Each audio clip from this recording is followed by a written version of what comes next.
New polling from Iowa, the first voting state on the Republican primary calendar, shows Donald Trump is still the person to beat, but there is potential for some movement.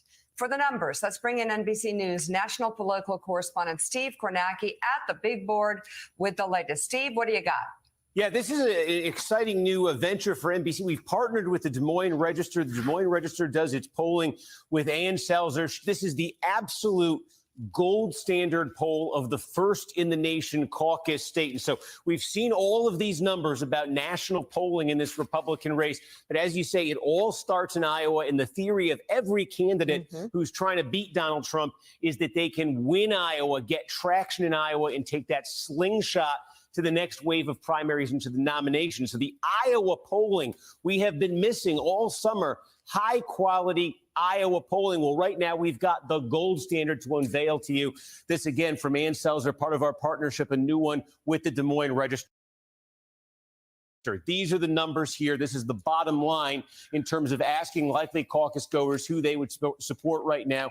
Trump is well ahead, more than 2-1, 42%. Ron DeSantis, the only challenger in double digits. He's at 19%. Tim Scott, just under 10%. You see Nikki Haley, Mike Pence, Chris Christie, you go all the way down to Will Hurd at 1%. So Trump with that sizable lead here in Iowa. Looking inside the numbers a little bit, evangelical voters in particular. In 2016, remember, Donald Trump did not win evangelical voters in the Iowa caucuses in 2016. He didn't win the Iowa caucuses, in fact, in 2016. Ted Cruz did. But among evangelicals now in this poll, Trump is at 47%, nearly 50% of evangelicals backing Donald Trump.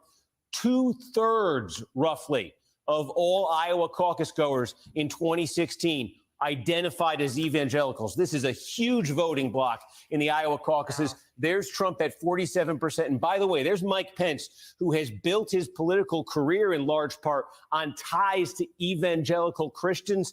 He's at 6% with evangelicals, and his unfavorable rating, 51% with evangelical voters in Iowa. That's Pence, who obviously has taken his share of heat from Donald Trump over his actions on January 6th. Asking Iowa Republicans here, has Trump committed serious crimes? Only 26% believe so. 65%, nearly 2/3, say he's not committed serious crimes. Very interesting tidbit. This poll was conducted sort of between the news coming out of Georgia last week of the latest Trump indictment. The portion of the poll that was conducted before that news broke had Donald Trump leading in Iowa over Ron DeSantis by 18 points.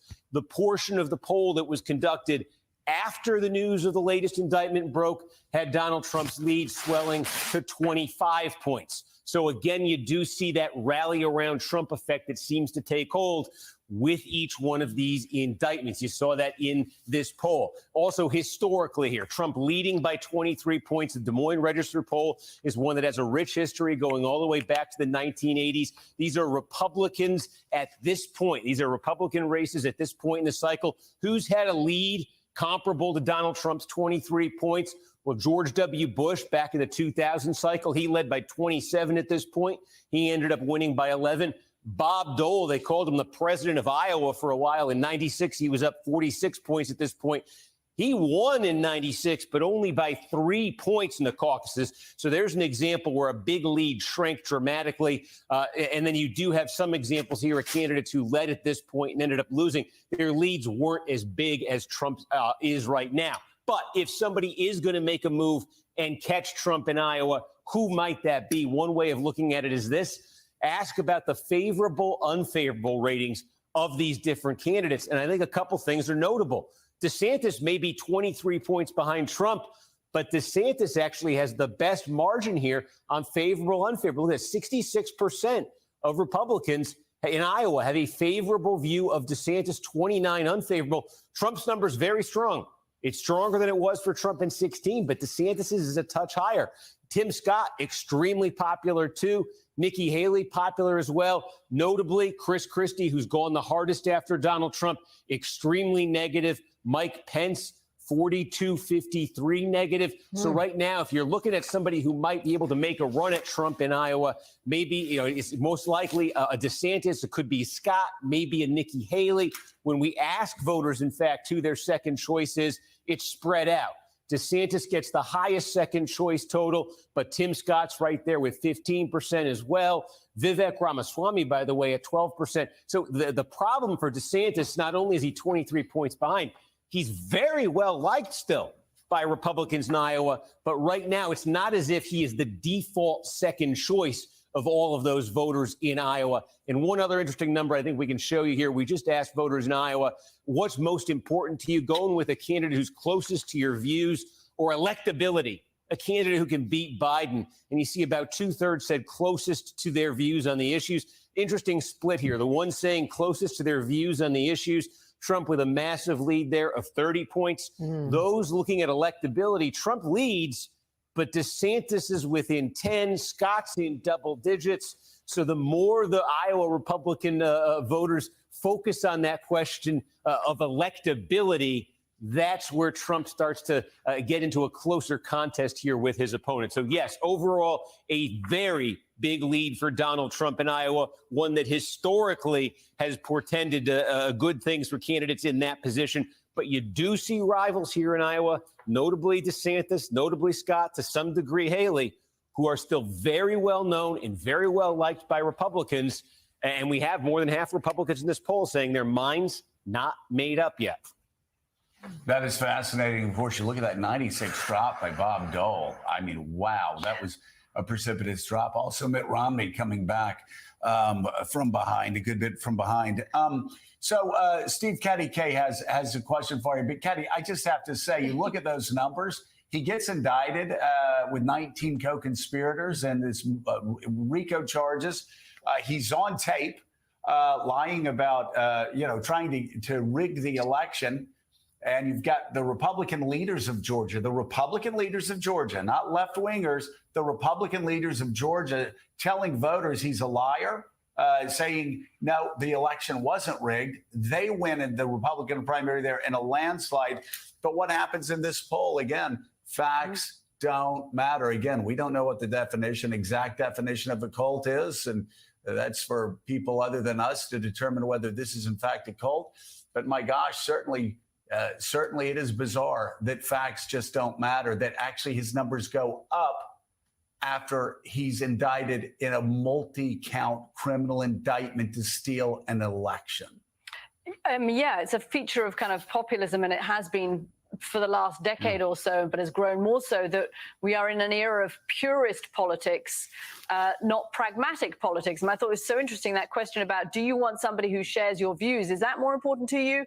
Or are you going to vote pragmatically and try and vote for somebody who actually could be elected and beat Joe Biden? And a 2/3 majority say, no, what matters to me is the purism of Donald Trump's what he's offering, the kind of the populism. And I think, that's where the Iowa voters are at the moment. I loved the history, Steve. Are we going to be 96 and see a kind of Bob Dole style lead kind of evaporate? Or is this going to be more like 2000 and see George W. Bush maintaining his lead better? I mean, that's super interesting. And I don't know, does the polling throw in all of those Democrats who might be sitting home on Iowa caucus night thinking, actually, you know what, I'm kind of bored. I miss the civic tradition of going to the caucuses. I'm going to go along and muddy the waters and vote for some Republican that I like. Have we seen any indication of whether that might happen and how many Democrats might turn out and vote in the Republican caucuses? Well, the one thing that we did look at, and I don't have the graphic to show you here, but independents. We did ask about independents potentially deciding to participate in the caucuses, and that's actually where both Trump and DeSantis did the worst. It's just a very small share of the overall pie there. But yeah, when you start broadening it out to independents, that again, it gets to you find it more likely for voters to say they have concerns about Trump and electability, Trump and committing crimes, those sorts of things. So, and again, it's interesting too. You saw that briefly in the polling coming out of the November midterm. It seems like ancient history now, but there was all sorts of polling, some national, some state level in December of last year, January, February this year, where Trump's lead, again, national, state level, was not that massive. It's actually grown since February or March of this year, really since those indictments began. Remember, the first indictment came in New York City, in Manhattan. That was the first of this wave. And if you had a trend line here, I could show you, but Trump's lead has just grown since that first indictment. So it was almost like there was a rally around Trump effect that was kind of kicked in there. And yeah, you do wonder when you look at this historically. I mean, I remember that 96 one, it was actually Pat Buchanan who came in second place there, just 3 points behind Bob Dole. And then Buchanan went on and won New Hampshire a week later. Again, that's the theory of any of these candidates running against Trump. It's that Iowa's the kind of state where retail politics still works, where you can spend months doing events with 50, 100, 200 people. You can build support that way. And if you can win Iowa, you can roll it into the subsequent states. I think the question here again is, you look at how well liked DeSantis is, how well liked Scott is, to some degree, how well liked Haley is. Can one of them consolidate support in the next few months? And that might get to what's at stake in this debate coming up this week. Can one of them consolidate support, move up within striking distance of Trump in Iowa, and really try to make it effectively a two-person race there? Because if that's the case, you can start to see in these numbers a scenario where it could get interesting. Welcome to a special edition of the Nick and CJ Show. I'm one of your hosts. I'm CJ. What's up, Nick? What's poppin', my friends, my family? It's great to be back on Nick and CJ once again. We had a fantastic weekend at RBN as far as I consider. You had Rome's fantastic movie came out. Yeah, fantastic movie that came out. JB had a fantastic meet and greet in Orlando. I gave out over $200 of school supplies as well. And it felt great. You know, it felt good that RBN, our long-term vision, is starting to come true. Because one of the powers of mutual aid and the community building that we do is that we can potentially inspire other people to get involved. And one thing that happened when I was talking to people and I was helping someone and their family buy school supplies, even help them got a backpack as well, is that their grandmother and her son got very motivated. It was very touched, and now they're going to do a school supply run. I think Cassandra, big shout out to Cassandra. I met her. She's like, I'm all CJ. She like, bro, I'm all out. I told her our vision. I told her how we I was like, we got these chapters. Because guys, that's what mutual aid is about. And not just hey, take some money, take this, take that. It's about education as well. Because if there's no education that goes with the mutual aid, it's just charity. If there's no movement building being done with the mutual aid, it's charity. So when I talk to people, I'm telling them why I'm doing it. Like, we need to change the culture. I was telling her, like, the government not going to help us. The capitalists abandoned us. We are starving. And she knew exactly what I was talking about. She was an older black woman. CJ she knew exactly what I was talking about. Like, I was like, we abandoned our community. We need to start coming together. And then I told her that her eyes lit up. And she was like, I've been waiting for an opportunity to get involved. She literally told me, she said she always wanted to do something like get involved in mutual aid. So now I'm a mirror to either tonight or tomorrow, give her some more supplies. She's gonna run to school. She knows a lot of poor families that need help. And then she also gonna recruit some friends. She's like, yeah, I know some people that can help. I'm like, shit, this is kicking off now. You know what I mean? This is how you get that snowball effect. You build a community. You getting people activated. You want to know what's not getting people activated? Electoral politics, red-blue game, that disparages people. I get people who don't care about that shit involved. JB's get people who don't care about that shit involved. Rome, CJ, Savvy. That's our job. So it was a great weekend. I won't cover on the clip as well, but I won't pull up this photo. This is after I gave away a little bit. I'm gonna try to restock, and I'm gonna try and get some more school supplies. And one of the guys I was talking to was telling me how he needs school clothes for his kid. He said, quote, he only had like $100. I only have $100. I need help with school, getting school clothes. So I might add that as well. Help people as people get school supplies. Maybe we can help people get some coats for the winter. Help with suit up kids for later on. So that's the plan. That's the long-term plan. But I want to get to the clip. Anything else you want? I want to get to the clip as well. No, I just want to comment on the good weekend or just good week, because just want to go a little more detail about Rome's documentary, I should say. and they showed it somewhere, and they gave him. Did he get an award or something? He got something, or they at least talked to him on stage, and so it was played somewhere. Rome got suited and booted in a nice all white suit, with his funky little hat. It was pretty cool. And the documentary is now on RBN's YouTube page, so you can go watch the full documentary. It's actually one of the welcoming videos. I made it one of the welcoming videos. So right when you go to the page is on there if you're a returning subscriber. So make sure you subscribe so that when you just come to our page, you're able to see that documentary. It's a great documentary, wonderfully done by guys who do documentaries. So if you know that, I'm in the film industry, so I know there's a certain type of person that does documentaries. That's not a person that does any type of other work. These are people who want to do filmmaking, but they want to make it meaningful. That's typically what documentary sort of filmmakers are. So this is some great work. Really, if you got to go watch it, I've seen it, so you got to go watch it. It's a great documentary. Just wanted to give it its just due. But to that clip, Nick, and we're gonna bring in Tara. We see our guest, Tara Reade. We're gonna have on for our first couple of segments. We got a lot to talk about Ukraine and some other matters we want to get her thoughts on. But just to comment on the clip, Nick, when I was watching it, it was such a cope that they bring on the I'm gonna just call him a nerd or geeky guy. I forget his name, but he brings them on. This is their whole guy. This is Steve. That's his name. Steve Kornacki. Steve Kornacki. That's his name. Now that I know him, he's not a nerd. I don't mean that in a demeaning way. We call ourselves a nerd, or Nick calls himself a nerd too.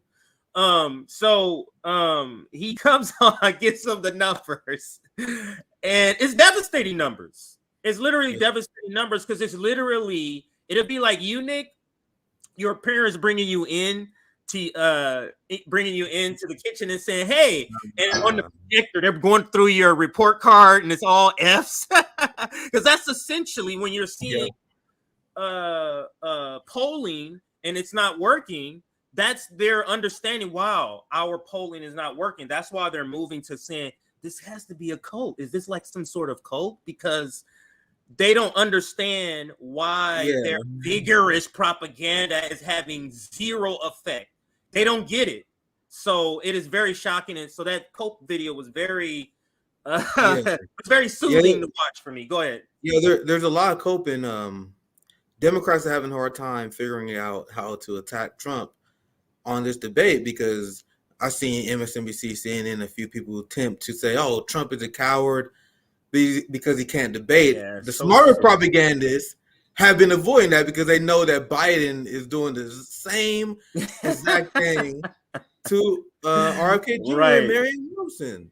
And we explain on the show, we don't think those are serious movement building potential campaigns. But if I'm principled, I do believe that Biden should debate his primary challengers. I think Biden should debate RFK and Marianne. RFK, with his 18 to 20%, I think he dropped recently to like 15%, but he's around the same number as Ron DeSantis. Marianne Williamson is around the same number as Chris Christie, but CNN and MSNBC pretend Chris Christie is a threat to Donald Trump. Chris Christie, just like Marianne Williamson and Biden, is zero threat to Donald Trump at all. Now, but I also want to take it the other way, TJ. I'm gonna take it the other way here, because I explained that before. We all know how liberals are desperate. But wouldn't you guys want to see, because once again, I'm a nerd, would you guys want to see Trump debate Chris Christie on Ukraine? Right?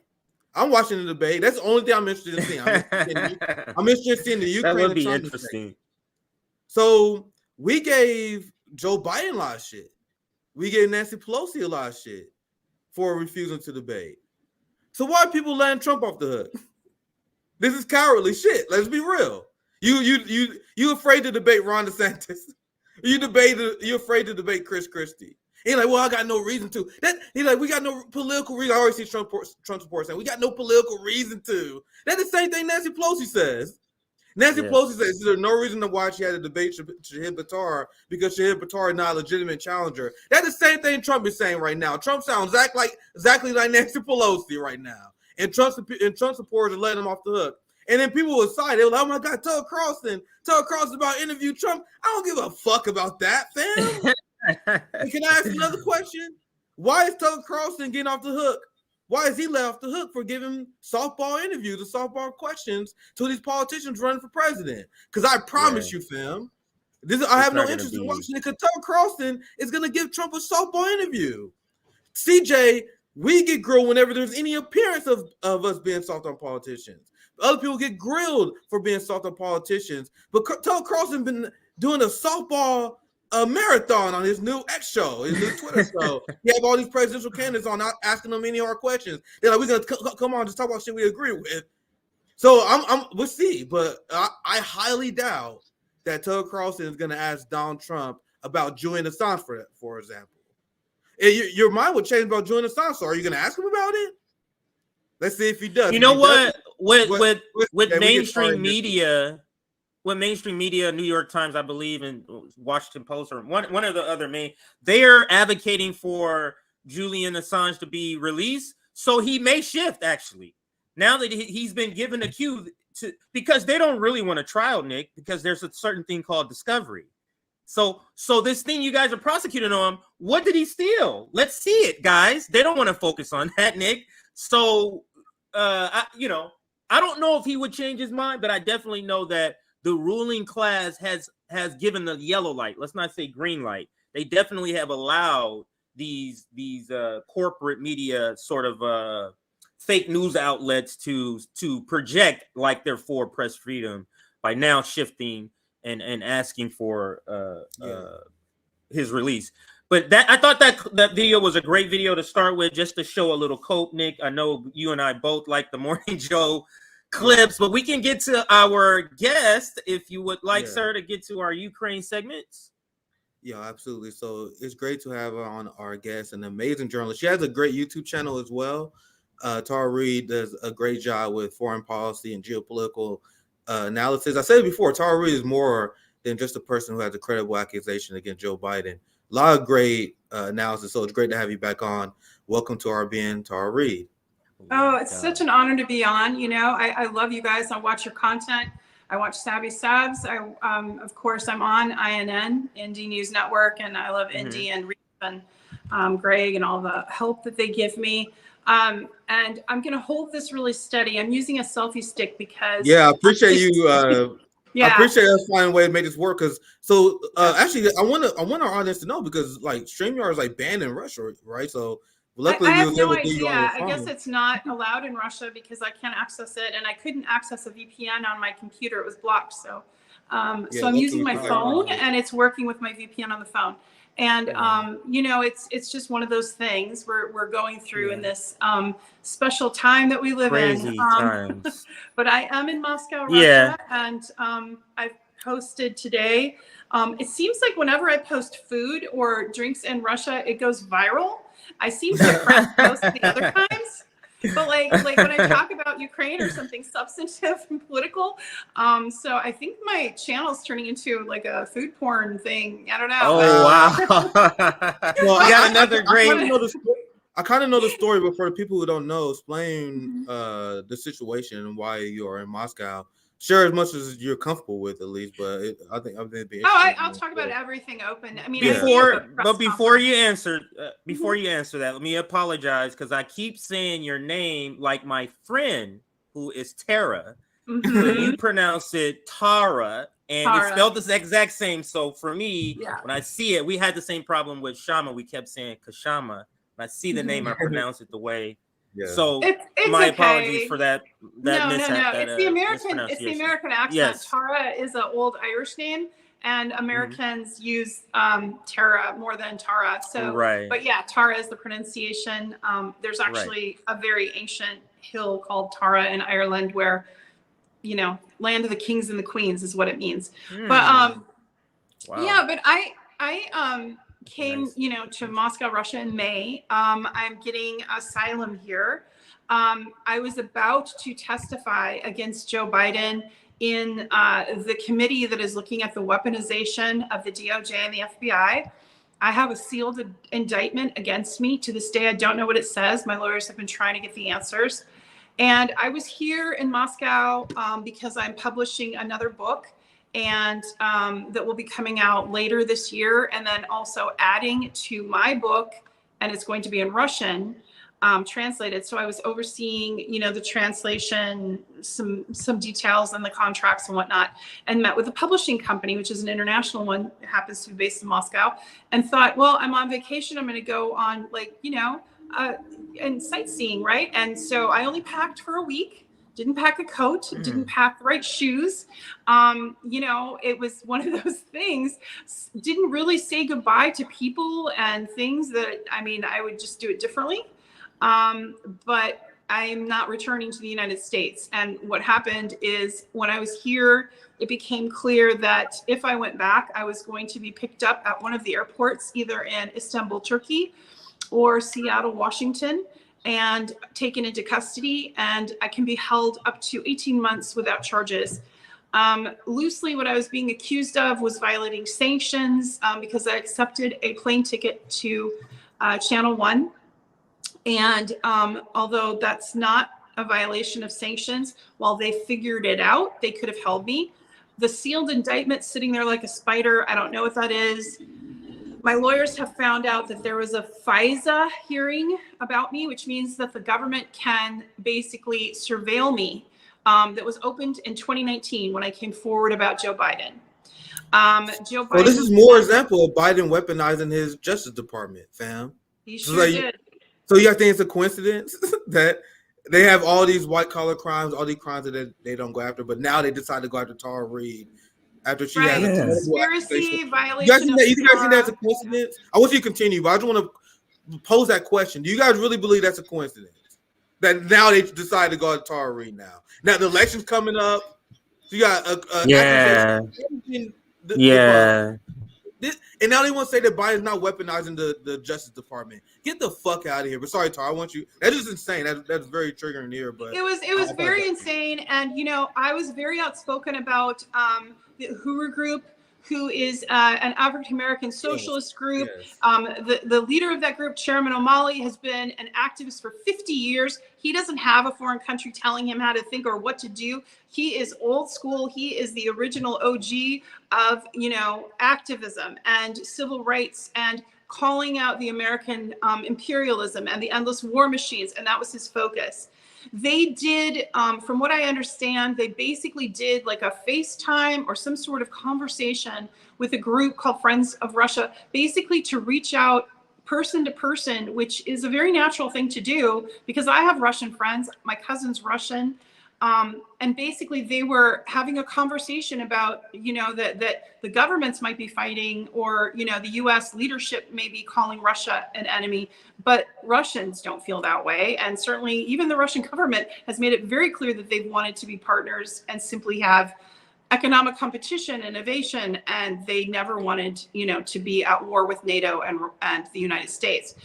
So now didn't Russia actually join NATO at one point? Yeah, I'm pretty sure Russia asked to join NATO, and they was like, "Hell no." And Putin was one of the people who wanted to join NATO. For the people who think that Putin is just some madman who wanted to wage war against NATO, Russia tried to make peace with the West did not want it. But sorry, Tara, I want you to continue. No, exactly. So back to Chairman O'Malley, he's 80 years old. And a lot of the work that they did was for their community in Missouri and in Florida for people that were trying to achieve economic stability. So it was, and midwifery, like there was a very high infant rate mortality. So that's where they poured their energy, was really trying to make local change. But you know what they did? Years ago, they stood up to Obama and they basically called him out and said he wasn't really representing the Black community in Florida in this particular district that was a very controversial district that they needed those votes. And Biden and Obama never forgot it. And they targeted them from then on. And the targeting, you can look up their website and find out. But now Chairman O'Malley and some other people are facing 8 to 10 years in prison. I read the full indictment. It's for sowing discord. That's basically what it's for. They were against the proxy war. And this is very chilling. It's basically, you know, the Julian Assange precedent of how they've treated Julian, who is a publisher.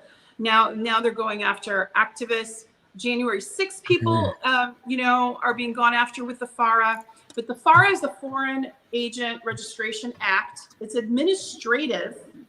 It's a backdoor into the Espionage Act.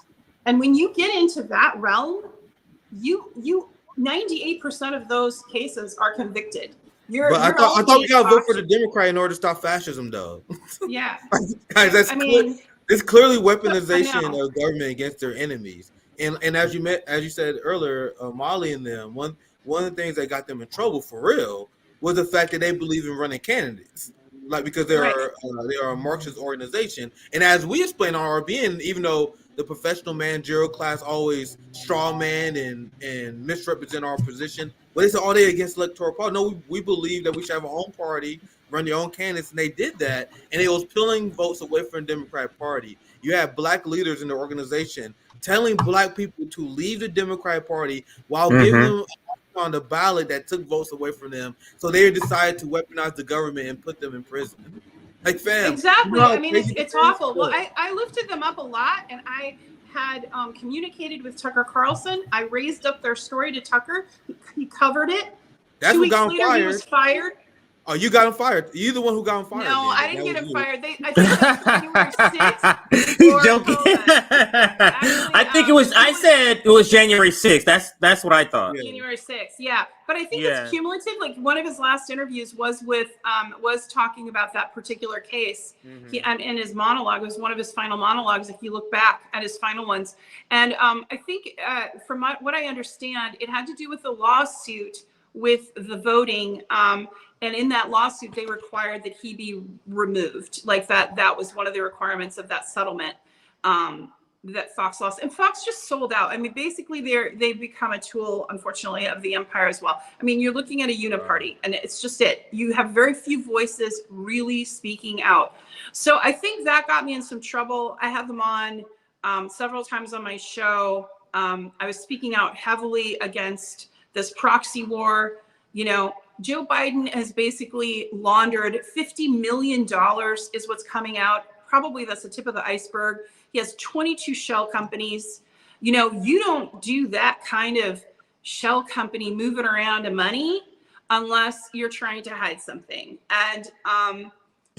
But what's really, really striking is that we've now come close to World War III. We're in it, right? The world is now a very dangerous place in this moment in history. Joe Biden took us there. And in 2019, I did an interview and I said, if Joe Biden becomes president, he will take us to war with Russia. Because I remember his views of Russia back in 1993. The Soviet Union had fallen and they were already having meetings and said, and these were the exact words I heard, they said, Russia will never have a seat at the table. They meant it. And that really draconian, Russophobic, xenophobic mentality has taken us to this moment in history. And I came here to Moscow because right before I was going to testify, I started getting a lot of death threats. So I went ahead and went with my trip, hoping that when I got back, things would be calmer and I would go to DC and testify, but I'd be with other people, other whistleblowers were testifying as well, as you've seen. And so I was going to be part of all that process, hopefully, and then also testify with my case, maybe with the Judiciary Committee, if they could get it there. Well, while I was here, I found out that there was Interpol red notices possibly pulled on me. So they would have pulled me and with those are international arrest warrants where another government for the US will take you into prison. So I could have ended up in Turkish prison for a little while until I figured it out. And they'll just hold you there until whenever. They don't have to give charges. They don't have to give a reason. They can just take you. So I got a really good lawyer, Rada Sterling and John Levy. They've been looking into all of my case and trying to help. But the only alternative for me, and I talked to Matt Gaetz, is one of the last persons I talked to before I made the decision. And basically he said, Tara, and he was honest with me. I have to give him credit because he could have he wanted me to come to DC. And instead of snowballing me, he said, he didn't give me advice, but he told me the truth. He just said, look, he said, Tara, I'm worried about your safety. I know how these people operate. And that was that. It was that and some other conversations with some former intelligence that I don't want to talk about right now. But basically, they were saying they're going to grab you. They don't want you testifying, because I had witnesses that were going to go on the record. It was going to be, you know, people corroborating my story and people that have not come forward publicly. And they knew it, and Biden knew it. And so, of course, you know, this was a perfect thing. Get me stuck, you know, somewhere where I can't testify. So I hope I can testify via remote. I've requested it. There's been no further conversations about having me testify. So there you have it. And I requested asylum, and I decided, and Russia is beautiful. Moscow, Russia is beautiful. They don't want us to know how good it is here. They've got a thriving middle class. You don't see homeless people. You don't see people walking around like zombies hooked on drugs. You don't see poisoned food with chemicals. It's banned. GMOs are banned here, and so is Monsanto. Yeah, and you see a lot of community, a lot of families. You see a lot of happiness because you've got a working class.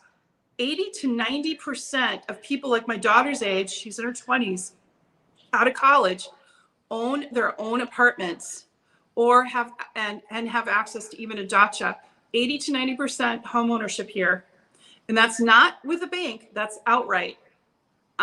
So, you know, Vladimir Putin, for whatever criticism he gets internationally, he takes care of the Russian people. And now he's rebuilding Donbass. They get health care. They get like 180 paid maternity leave. Zoya was on one of my Naked Night shows telling me the strength of the working class, the pro-worker protections that they have in Russia. And meanwhile, they want us to think that Russia is some right-wing dystopian hellhole. And you guys want to know why I've been saying to liberals on Twitter just to kind of fuck with them when they pretend that Russia is this evil place? I'm like, hey, liberal, you know that you can get an abortion in Russia? You can't get an abortion in my state, fam. So who's really the dystopian country? And Russia, once again, they got stronger worker rights. Me and Zoe, we covered this before, where this person was like, man, and if Russians had to put up with what Americans put up in terms of paid time off, the fact they don't have health care, they would be in the streets, fam. Heads would start to roll. But Putin has 75 to 80% approval rate, depending on the poll, because he takes care of his people. Even higher now. And, you know, the military conflict is the operation that they're doing. You know, they're trying to get rid of the neo-Nazis. They are real. It's not propaganda. You know, there are many, a part of the 12% of the Ukrainian parliament was Banderites. Bandera was a war criminal and a Nazi and killed hundreds of thousands of people. And they worship them. You see the swastikas. BBC even did a thing where they said, you know, could you cover your swastikas, and tried to like block them out. I mean, you know, it's ridiculous to say it's propaganda when, yes, there are neo-Nazis in Ukraine, and they unfortunately have a lot of control over that government by gunpoint, right? And they've been killing civilians, more than 14,000 for 8 years. And you know, a lot of the Russians wanted Putin to go in. They wanted him to protect the Russian nationals that were being, you know, targeted, not allowed to speak their language, not allowed to be Russian Orthodox Christians, and being bombed, you know. So now we have spent billions of dollars in Ukraine, while we have 600,000 plus people homeless, the highest child poverty rate, and you guys all have been covering this. It's staggering. And then with just this thing that just happened with Maui, you know, Biden's just walked away, like he went on vacation again. You know, what is that? Yeah, and you have we're gonna roast George Takei here soon, because he's one of the people that say if you criticize the government for sending money to Nazis in Ukraine over our own citizens, you are now a Russian plant now, according to liberals. And to your point about Nazis being Ukraine being real, there's so many examples. But to me, I think this is one of the most damning examples out of all of them you can show, because you have our Congress that literally removed the ban that they have on funding neo-Nazis from their year-end spending bill in 2016. So this is the government acknowledging this. You had Ro Khanna in 2018 that protested this. He tweeted about the dangers of funding Nazis in the Ukraine, and now all of a sudden they're just far right. They're just a far right organization. Something else that you touched on before we move on to our the first story we get to is you mentioned how you thought that Joe Biden, you said in 2019 he would try to start World War III. Anyone who actually paid attention said that. That's why anyone who buy the lies that Democrats are the lesser of two evils, you can only reach that conclusion if you only pay attention to 5% of politics, as I say it. Because if you don't pay attention to foreign policy, you're missing 95% of politics. Like you barely know what's going on if you're one of the people that only care about domestic policy. This is why no one could ever convince me that Hillary Clinton or Joe Biden is worse than Trump. And what you've seen with Joe Biden, to your point, Tara, is them continuing what Hillary Clinton would have done if she won. So Hillary Clinton saw Barack Obama's foreign policy, the foreign policy where he was a drone strike king. She saw that foreign policy and she was like, look at this fucking pussy. She thought he was weak. And now look at the subheadline here. Hillary Clinton is offering voters a more muscular version of Barack Obama's foreign policy. Fam, do you guys understand the bullet that we dodged? So what we've seen with Joe Biden right now is the foreign policy we would have got a few years ago. Can you imagine the situation we would have been in if we was in the second term of the Hillary Clinton presidency right now instead of just the first term of Joe Biden? She was trying to put that would have been 2 years after the coup in Maidan in 2014 in Ukraine. So we'd be doing the same thing, and the same people would be getting enriched. And as you all know, I worked for Leon Panetta for a time. Leon Panetta has been trotting around on MSNBC and other outlets talking about his pro-Ukraine stance. Well, what they don't put underneath his name is that he's on the board of Raytheon. So he's pocketing a bunch of money. And, that's the hypocrisy around this. They're all just making bank off of people's death. It's blood money. It is blood money, and it's awful. And I think, I have to say, I don't miss that part of the U.S. I miss my friends. I miss my family. I miss my pets. But I tell you what, I do not miss the Biden regime.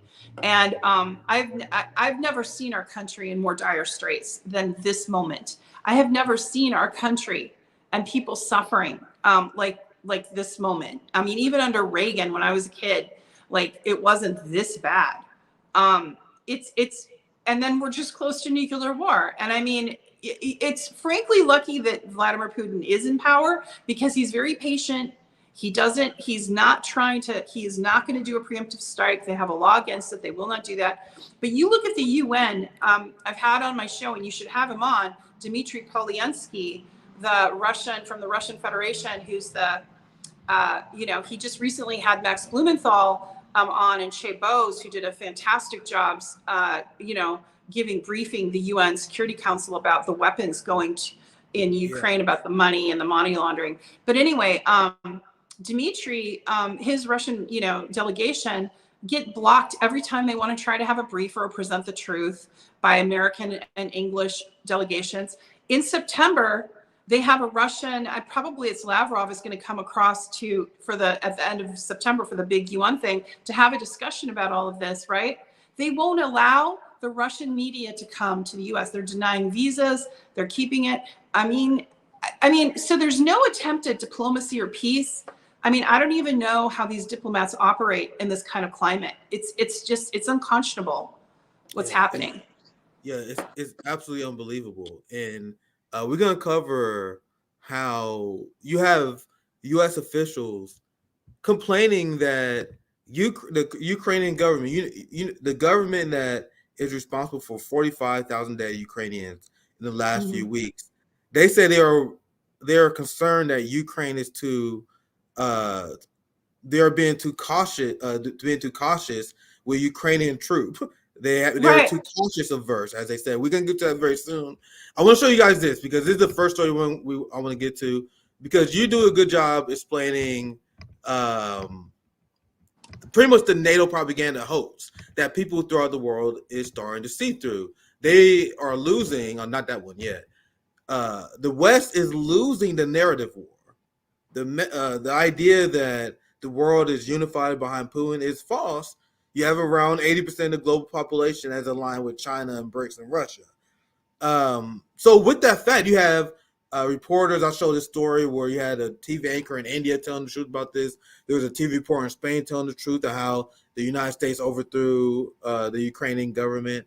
And then you got people looking into the receipts of NATO, talking about how they bombed Yugoslavia and Libya. So as we are living in the most propagandized country, at least me and CJ, not Tara, we live in the most propagandized country in the world. But everyone else is having a conversation. Everyone else is seeing passive propaganda. So why do you guys think NATO is even forced to tweet this in the first place, fam? They tweet this because they are losing the narrative war. So this is NATO being and I'm gonna get you in here, Tara, but this is NATO losing the narrative war. So they put this tweet out. Let's get our facts straight. NATO is Let's get our facts straight. It's so ridiculous. It's so ridiculous, but you're so right. When I went and saw that, Nick, and I just want to say this before you play it. Yeah, go ahead. When I went, this is a NATO. They had like 100 likes. I'm like, this is an official account. What only 100 likes at that time? Go ahead. DJ, to that point, look at this ratio, fam. They got 3.5 million views going 2,000 likes, fam. That's a horrible ratio. Yeah. If I get like 2,000 likes on my tweets, maybe 20, 30,000 people will see it. You know what I mean? Something like that. I'm not like a mathematician, but it'd be something. Uh-oh. I don't know if Nick. Yeah, we lost Nick there. But he's right. He's absolutely right. I mean, think about the billions of dollars they have spent trying to silence the narrative, trying to shut down content creators like yourselves, trying to demonetize you.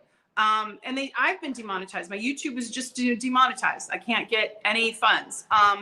This is the tactics they're using for those of us speaking out. You're back. Okay, finish your thought. I'm sorry, my internet cut out. That probably was extremely confusing to you guys listening. That's okay. To it. But I had the video saved too, but you can go ahead and bring it up.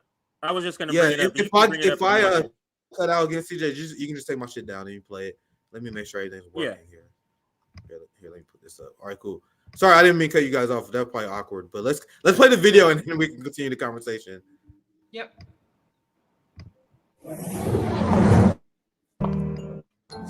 Russia continues to spread lots of false myths about NATO.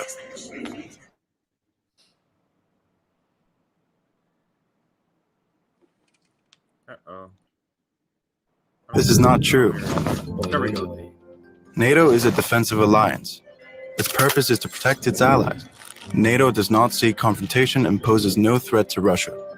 Every sovereign nation has the right to choose its own security arrangements. Oh my God. Russia has subscribed to this fundamental principle. We stay true to it and invite Russia to do the same. Another myth is that NATO promised Russia it would not expand after the Cold War. No such agreement was ever concluded. NATO's door has been open to new members since it was founded in 1949, and this has never changed.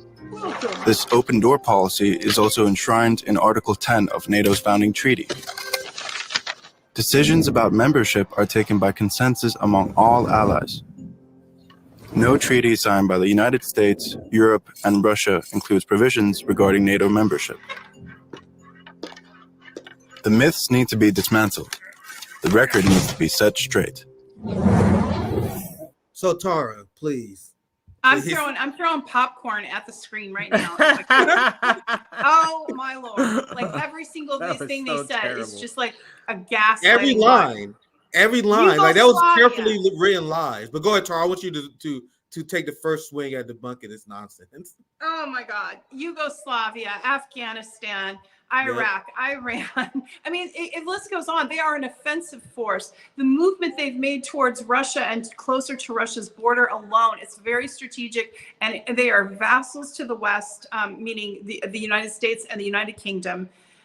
Their intelligence community is working within NATO to do it. It is an offense. It should be dismantled. It was not meant to do what it's doing when it was formed right after World War II. And by the way, a reminder to everyone who gets gaslighted about Russia. Russia sacrificed 27 million people. A third of their cities were destroyed in World War II by Nazis. They were responsible for winning the war, not America. And in fact, we caused more death and destruction than we did actually help in reality. And that's real history. Even John F. Kennedy has the quote saying, "We owe the Soviet Union a debt we can never repay." And that is the truth.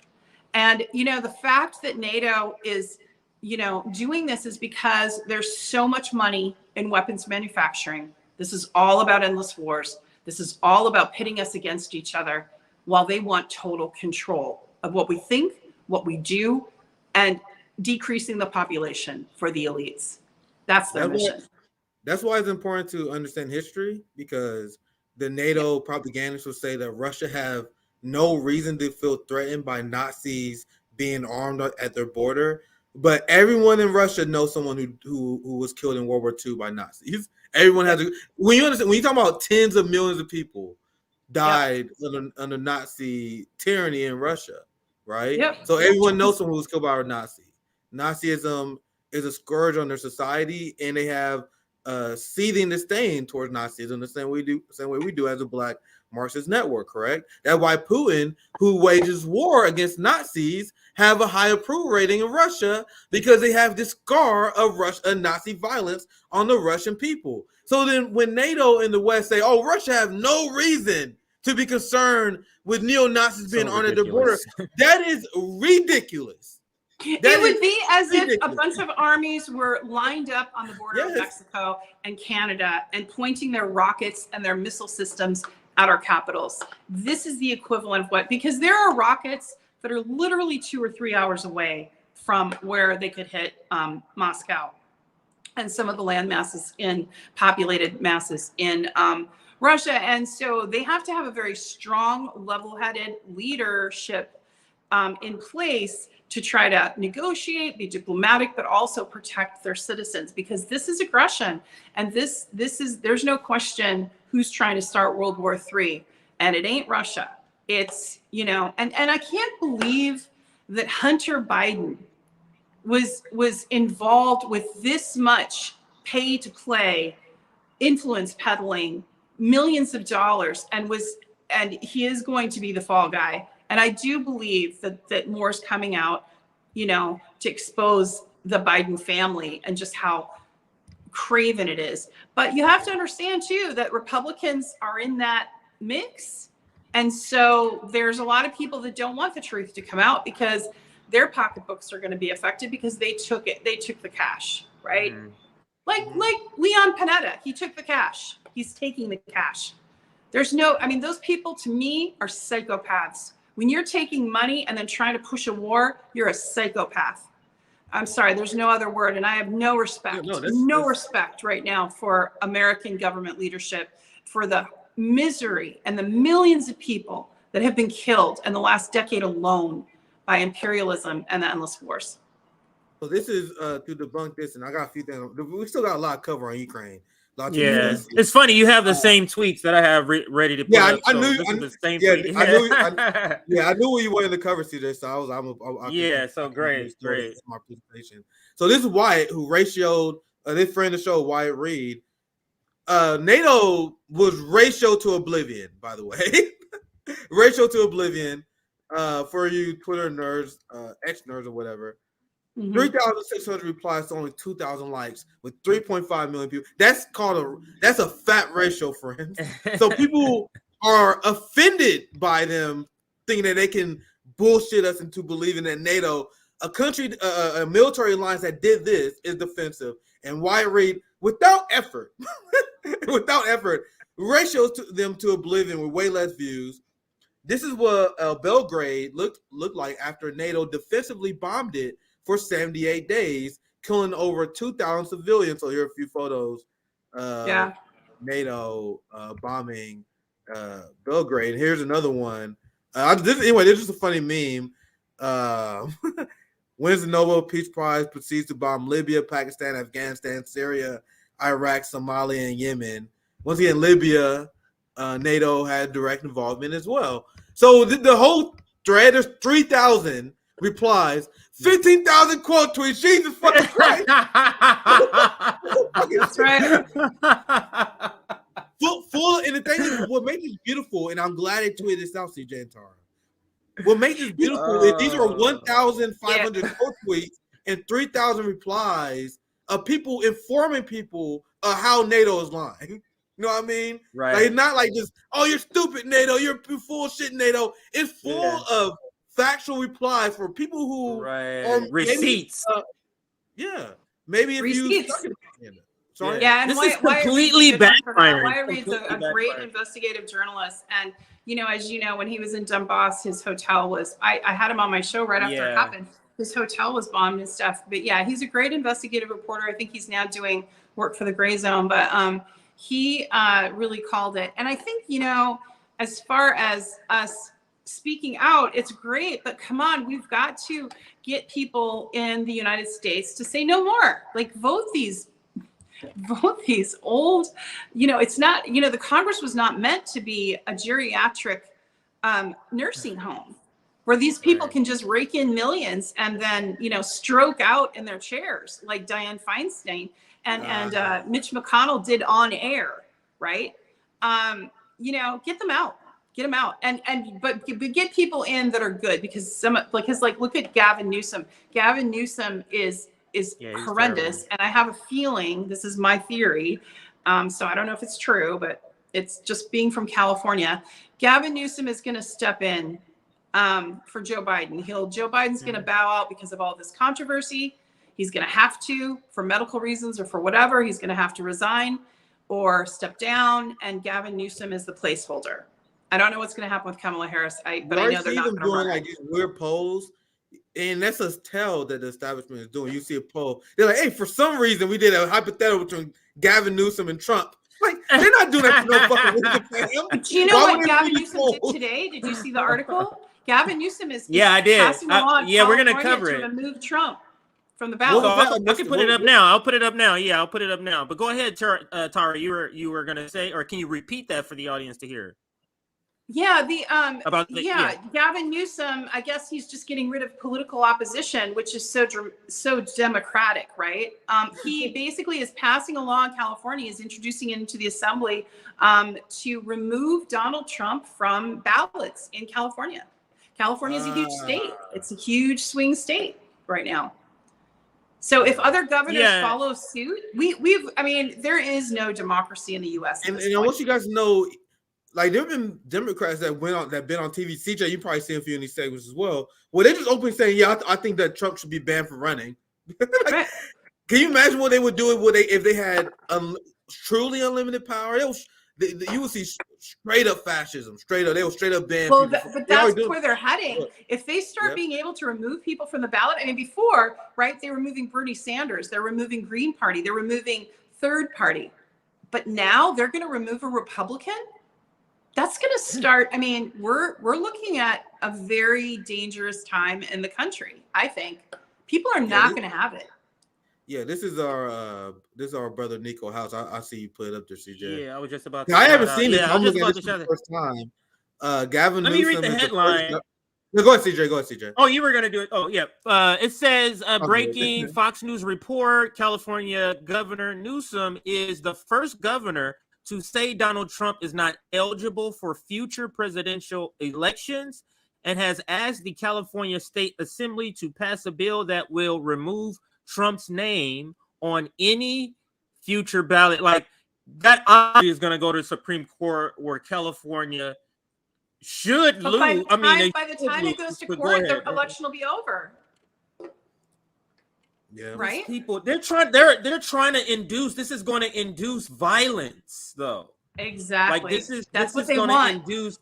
You think people are just going to sit, or you think people who support Trump just going to sit around and let you take them off the ballot, and they're just going to go, "Oh, okay, well, I guess we're going to vote for Joe Biden." That's not what's going to happen. Nope. It's such a. And the same thing what they're doing with Trump. I don't mean to divert the conversation, but the same thing they're doing with Trump with these charges. What do you think people are going to do? 91. Yeah, people are going to get upset. Go ahead.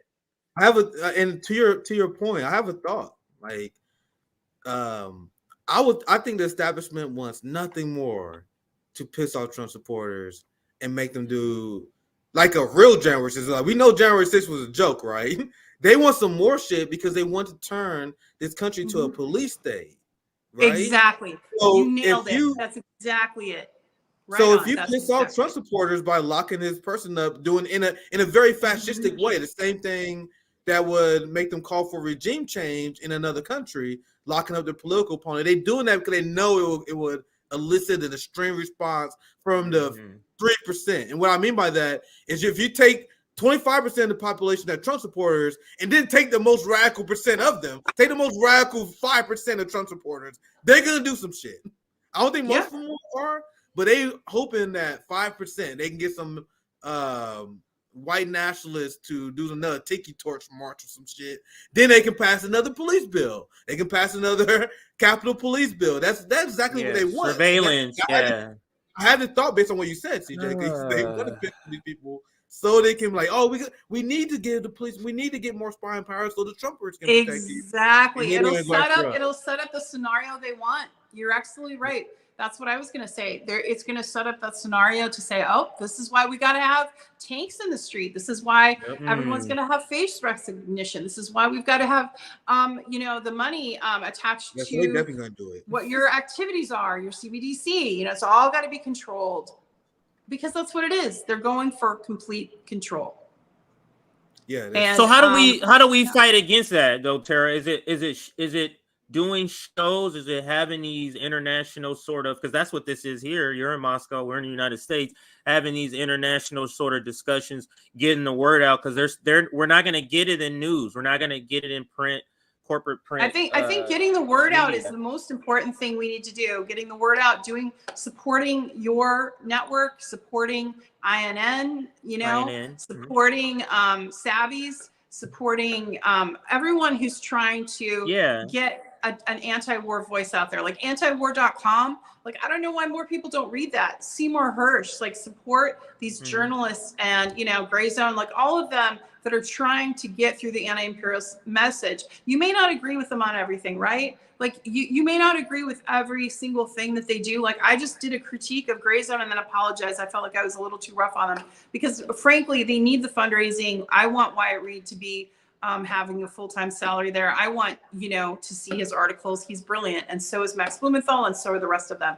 And, but my point is that we can get into these small little firefights between ourselves, but there's only a few of us that are truly anti-imperialist, that are truly getting our voice out there.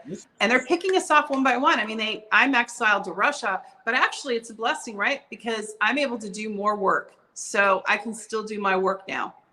So whatever.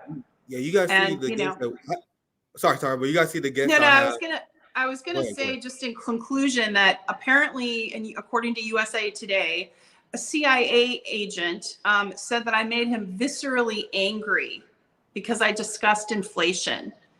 And to him, I just say, yeah, we have the highest child poverty rate, the highest homeless rate.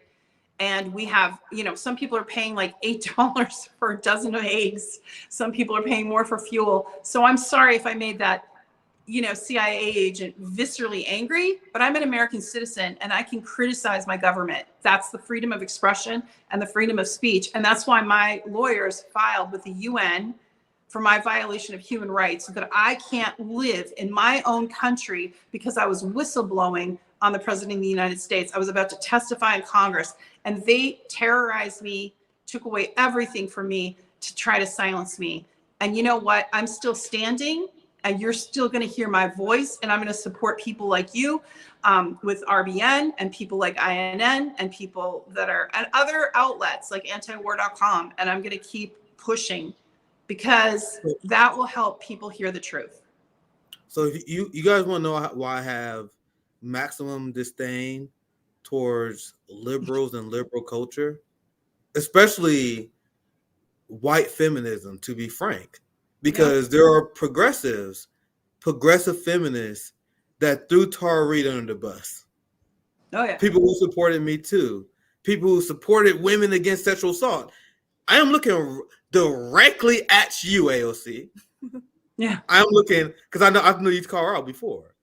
AOC who stand with sexual assault victims unless it's a politician that she supports. Exactly. There's no one in politics who are more morally bankrupt than the modern progressive. What? We talking. Joe Manchin told you who he is. He wears his value on his sleeve. People like progressive feminists like AOC and these people are in direct contradiction of their own values. They claim to stand with women who were sexually assaulted. They claim to stand against women who challenge in power. But ask AOC about Tara Reade. Ask anybody, any standard progressive, anybody about Tara Reade. Silence. So now you guys don't want to know why we go after these people? Because I view them as they are the most morally bankrupt people in politics. Because at least the liberals say they're fighting for their Democratic Party liberalism. Joe Manchin is fighting for neoliberalism, right? Marjorie Taylor Greene is fighting for crazy right-wing politics. Donald Trump is fighting for Trumpers, right? The progressives trick us and then sell people out like Tara Reade to Joe Biden. For what? This is my question. They sold out the Me Too movement. They sold out Tara Reade for what? Weapons to Nazis in Ukraine? Record funding for ICE? COVID relief funds going to the police? The Willow Project? Fam, progressive feminists sold out Tara Reade in the Me Too movement for a Ronald Reagan. For a Ronald Reagan politician. But sorry, you triggered my rant here. Let's get to some stories just for a second time. Yeah. There's going to be a large focus on foreign policy today. And I want to cover this video I saw from Vivek Ramaswamy, who is surging, and he is number 3 in the polls in Iowa. And I remember, and I don't want to put on this guy. He's a tool of the empire. He's like educated and come up with the elites. It's like RFK. I mean, they're all part of the elite group. They're not something different. Yes. There's no hope there. No, you're right. Never forget. We had a super chat where someone was like, "Hey Nick, why you guys haven't done any videos about Vivek? Vivek is interesting." And I'm like, all right. Ever since then, I'm like, all right, let me see what Vivek is back. And ever since then, I have not. Hopefully, we'll get Tara back. Hopefully, we'll get Tara back. Yeah, I'm sure that she's on her phone, so she may be having some technical problems. So I'm sure she'll come back. If go ahead with Vivek. Vivek. Why haven't we done some videos on Vivek, Nick? Why haven't we done that? He's obviously running to be in Trump's cabinet. Like that's obviously what he's trying to do. Obvious. He's like, that is obvious. And the problem with people like him, people will say, "Have you heard Vivek's and RFK's or this person on the Republican Party's critique of Ukraine?" And I'm like, yeah, they're saying the obvious thing that the majority of the world population has come to agreement with, that the United States is overboard in Ukraine. But have you guys ever seen their solutions to the problem in Ukraine? Donald Trump, in an interview, said that he will force Putin to accept peace. How? I don't know. Wage a magic wand, get the Dragon Balls, et cetera, et cetera. And then he said if they don't accept peace, he will fund Ukraine more to make him accept peace. I'm like, guys, it's the same position as Joe Biden, essentially. Joe Biden just don't say the delusional part in between where he's going to convince Putin to stop waging war. I want people to think, I feel like a lot of people are getting this wrong. And to be honest, this includes people like Russell Brand. Like, I can't really watch him because I've seen Russell Brand do this thing where he keep pretending that Republicans are against the Ukraine war. They're against empire. Republicans are not against empire. They are not anti-imperialists. Their answer to the Ukraine conflict is as incoherent as a liberal.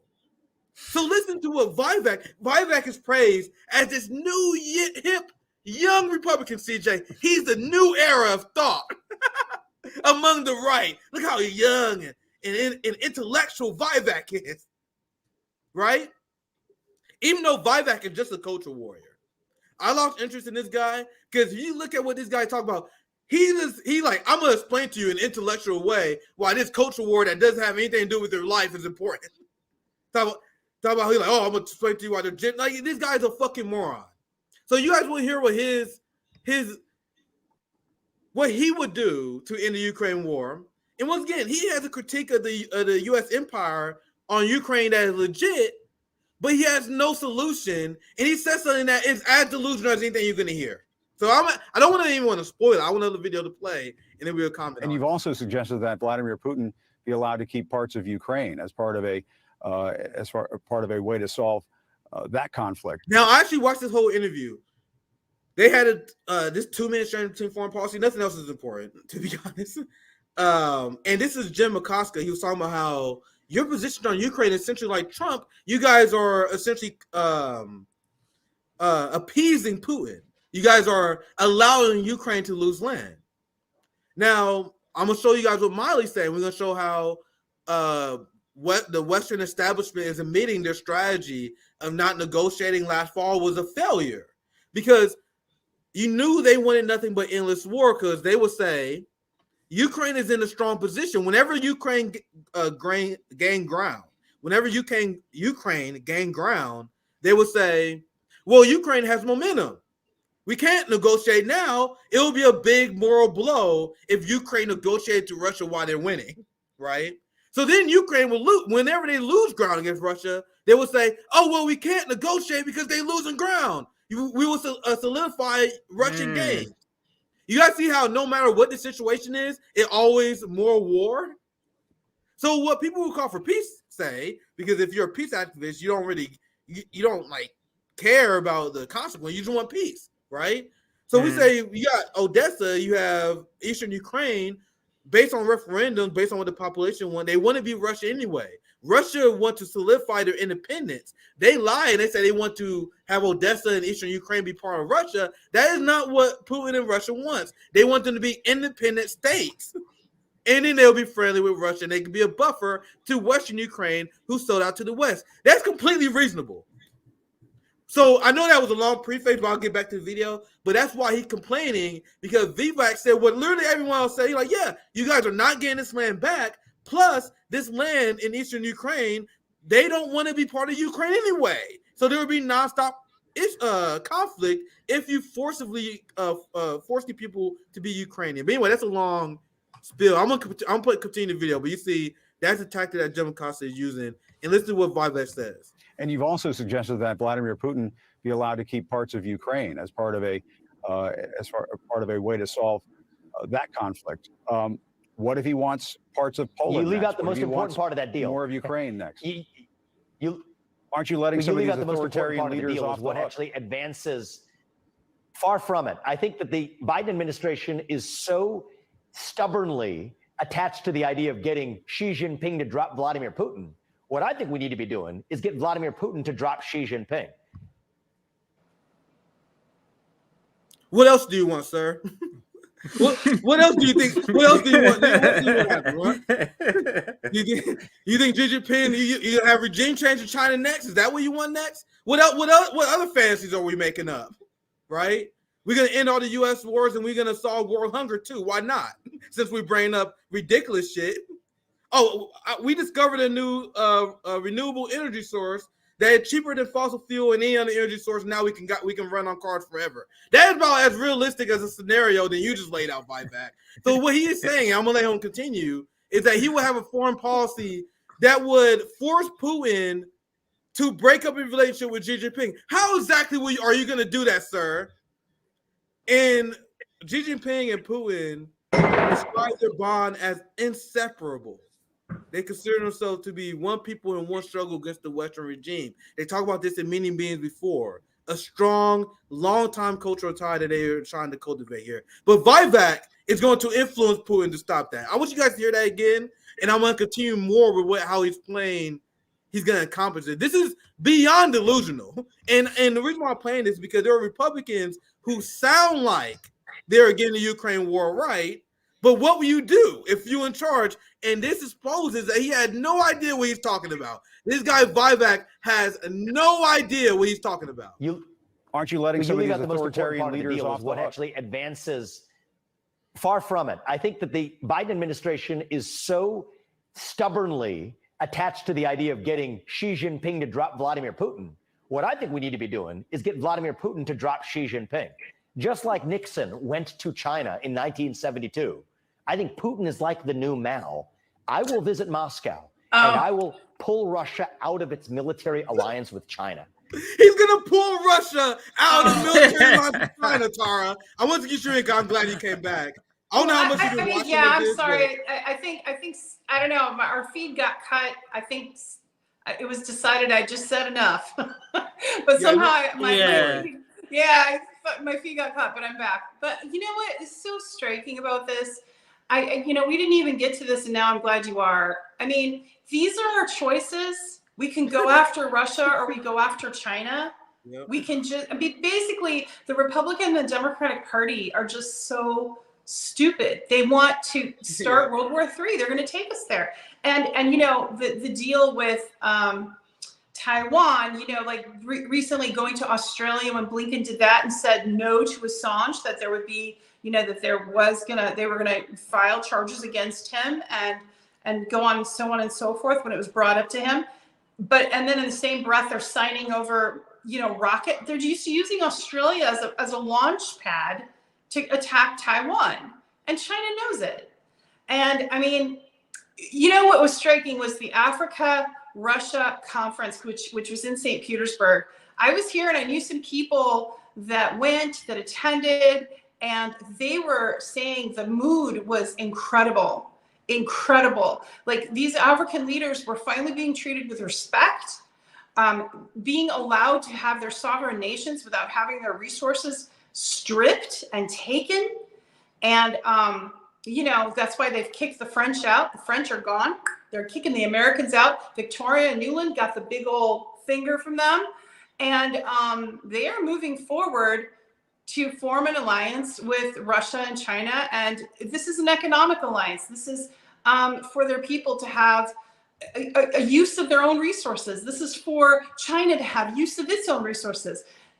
Economic competition should be considered healthy, right, in a capitalistic society. Yep. But yet they keep talking about how they want to use military force to shut it down, the competition. No, Vladimir Putin's not like Mao. Vladimir Putin is a capitalist.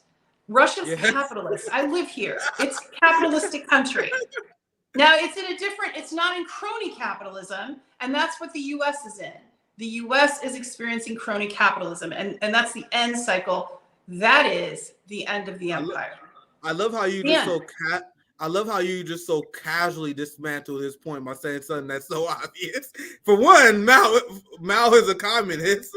Putin is a capitalist. For one, sir.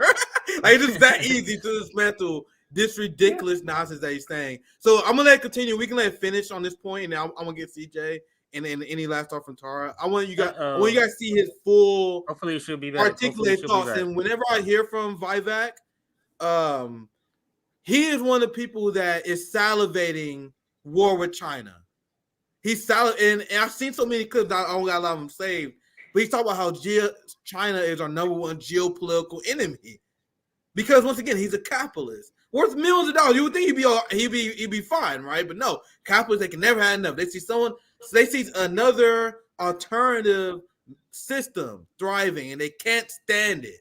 And as you mentioned earlier, Tara, with how the Russian quality of life, I had a tweet that went mega viral when I explained to people that in China they retire at 54. Right? You gotta know the rent in China. The average rent is $400-$500 in US dollars. Fucking nothing. It's 70% lower than us. So, and the reason why I say that, because when I made that tweet and went viral, there was a ton of people, and I know a lot of people like outside political Twitter. And it was like one of the tweets that's so big it went outside political Twitter, and I saw people that was like, "Yo, you know that? I didn't know they retire at 54. You know the rent on $400. Most Americans have no idea how bad they have it." But Vivek, at one point in my life, I was working 2 jobs because I was raising my daughter by myself. 2 jobs to pay 100% of the rent. That didn't include utilities and gas and food. And I was always struggling and trying to make ends meet and trying to do side hustles to try to get by. I mean, this is the usual way of the American worker right now. It's horrible. And if you have someone to support, because I had to help out my mom, I had to take care of my daughter.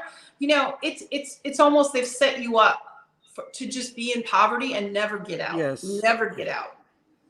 Yep. I'm gonna play the rest of this clip and then we move on to the next part. Mm-hmm. Anyway, let's continue. What I think we need to be doing is get Vladimir Putin to drop Xi Jinping. Just like Nixon went to China in 1972, I think Putin is like the new Mao. I will visit Moscow and I will pull Russia out of its military alliance with China. The Russia-China military alliance is the single greatest military threat that we face today. hypersonic missile capabilities, nuclear capabilities in Russia. Be afraid. Be afraid. Far ahead of us or China. A naval capacity in China ahead of ours, combined with an economy that we depend on for our modern way of life. Those two nations are in a military alliance with one another, and nobody in either political party is talking about it. Worst of all, our engagement in Ukraine is further driving Russia into China's arms. So my foreign policy centers on weakening that alliance. That advances American interests. You would let Putin have that parts is how of we Ukraine. actually secure peace. But you would let Putin I have would parts of Ukraine. freeze the current lines. This fucking robot. You just heard Vivek. Yeah. This is how you know you're a robot. This nigga Vivek just said something crazy to you, bro. He just said some crazy ass shit to you. He's still in his robot. So you let Putin no follow-up question on what he just said, bro. No. Anyway, I just thought that was funny. I didn't want to comment on it too long, but I think after everything he just said, that's your follow-up. That's just weird. That's how you know he's not a free-thinking person. He's not free. This is what's wrong with Jim Acosta too. Why I think he hasn't really catapulted into really prime time consistently. It's because he doesn't I don't know if he doesn't have the ability to on the fly be able to change the propaganda stance. Like it doesn't seem like he's well versed enough to just kind of pivot. Like right here. He has these talking points. He's rehearsed them. If the guy says something off kilter, I can't really move about this regime, and he's so rigid. But anyway, to your point, if Jim Acosta wanted to destroy Vivek, which he clearly wants to, he could have. He could have like, sir, how are you going to separate Putin and Xi Jinping? That's ridiculous. Just ask him that. He would have destroyed him, but he is so stuck in his trained CNN thought patterns. He couldn't even adjust. But sorry, Tara, I think you want to chime in. I just wanted to say, it's like Anthony Blinken and Jake Sullivan. Anthony Blinken has his eyes set on trying to destroy any relationship with Russia and go to war. Jake Sullivan, his focus was on China. So even in the Biden administration, you have the two focuses on the two nuclear superpowers. I feel like, it's like, I don't know. I think they do want to just get rid of us. Like, I mean, I'm sorry, but I think America is doomed with these leaders. And this dude, I mean, he's the hope for the future of the Republican Party. Republicans, even Trumpers love him. Even the people who support Trump over this guy, I just been noticing it more often. They say, yeah, I like Trump more than this guy, but he's the future. Vivek's the future. Everything I've seen for this guy has been garbage. Every single thing I have seen for this guy. And you want to know why it's not surprising? I'm going to show you guys after I end this video. This guy was funded, his education was funded by George Soros. This guy is literally... There you go. See, the system's rigged. They're giving illusions of choice. Illusions of choice. It's a uniparty. It's a military-industrial complex. It's what Eisenhower warned about decades ago, that this would happen. We might come to this moment in history. We're here. And they will take us to the end unless we stop them as people. And, I'm here in Moscow. I don't really want to come home to a cage or to be killed. So I'll do my work from here. But it's on Americans to stand up at this point. It's your life. It's your future. Like, do something. And the British. So I'm gonna finish this video, and I'm gonna show you guys the receipt on Soros. And the story behind that is so fucking hilarious. Weakening that alliance, that advances American interests. You would let Putin have that parts is how of we Ukraine. actually secure peace. But you would let Putin have parts of Ukraine. Freeze the current lines. I would freeze the current lines of control, and that would leave parts of the Donbas region with Russia. I would also further make a commitment that NATO will not admit Ukraine to NATO. But there are even greater wins that I will get for the United States in return. The top of the list. No, our goal should. It's almost like they're having a competition on who can be shittier, who can be worse. Not be for Putin to lose. Who could be more of a warmonger? America to win. Yeah, that's what we have forgotten in this country. Is that driving Russia into the ground is not a U.S. strategic goal. So almost like so you will get Putin to win. So essentially, as I mentioned before, liberals are okay with hundreds of thousands of Ukrainians dying because of their Putin derangement syndrome, as he showed here. But anyway, I'm gonna show you guys this because this is extremely hilarious, and this is one of the things that right wingers was like overlooked as long as they got a brown person saying what they want to say. Because This guy was a product of affirmative action. So Vivek, he literally wrote a book against wokeness. He wrote about how wokeness is destroying us. He was against affirmative action. But Soros funded his education through a private affirmative action program. So obviously you have government affirmative action, and then you have liberal capitalists who agree with the concept of affirmative action. So they fund affirmative action programs. And Vivek was funded by George Soros. And knowing this, and knowing that he's going to run for election, Vivek Ramaswamy paid Wikipedia to purge this from his Wikipedia page. So he tried to hide to his Trump supporting followers that he's a product of George Soros, and that's why he has the position. And there's the illusion of choice. And you know what?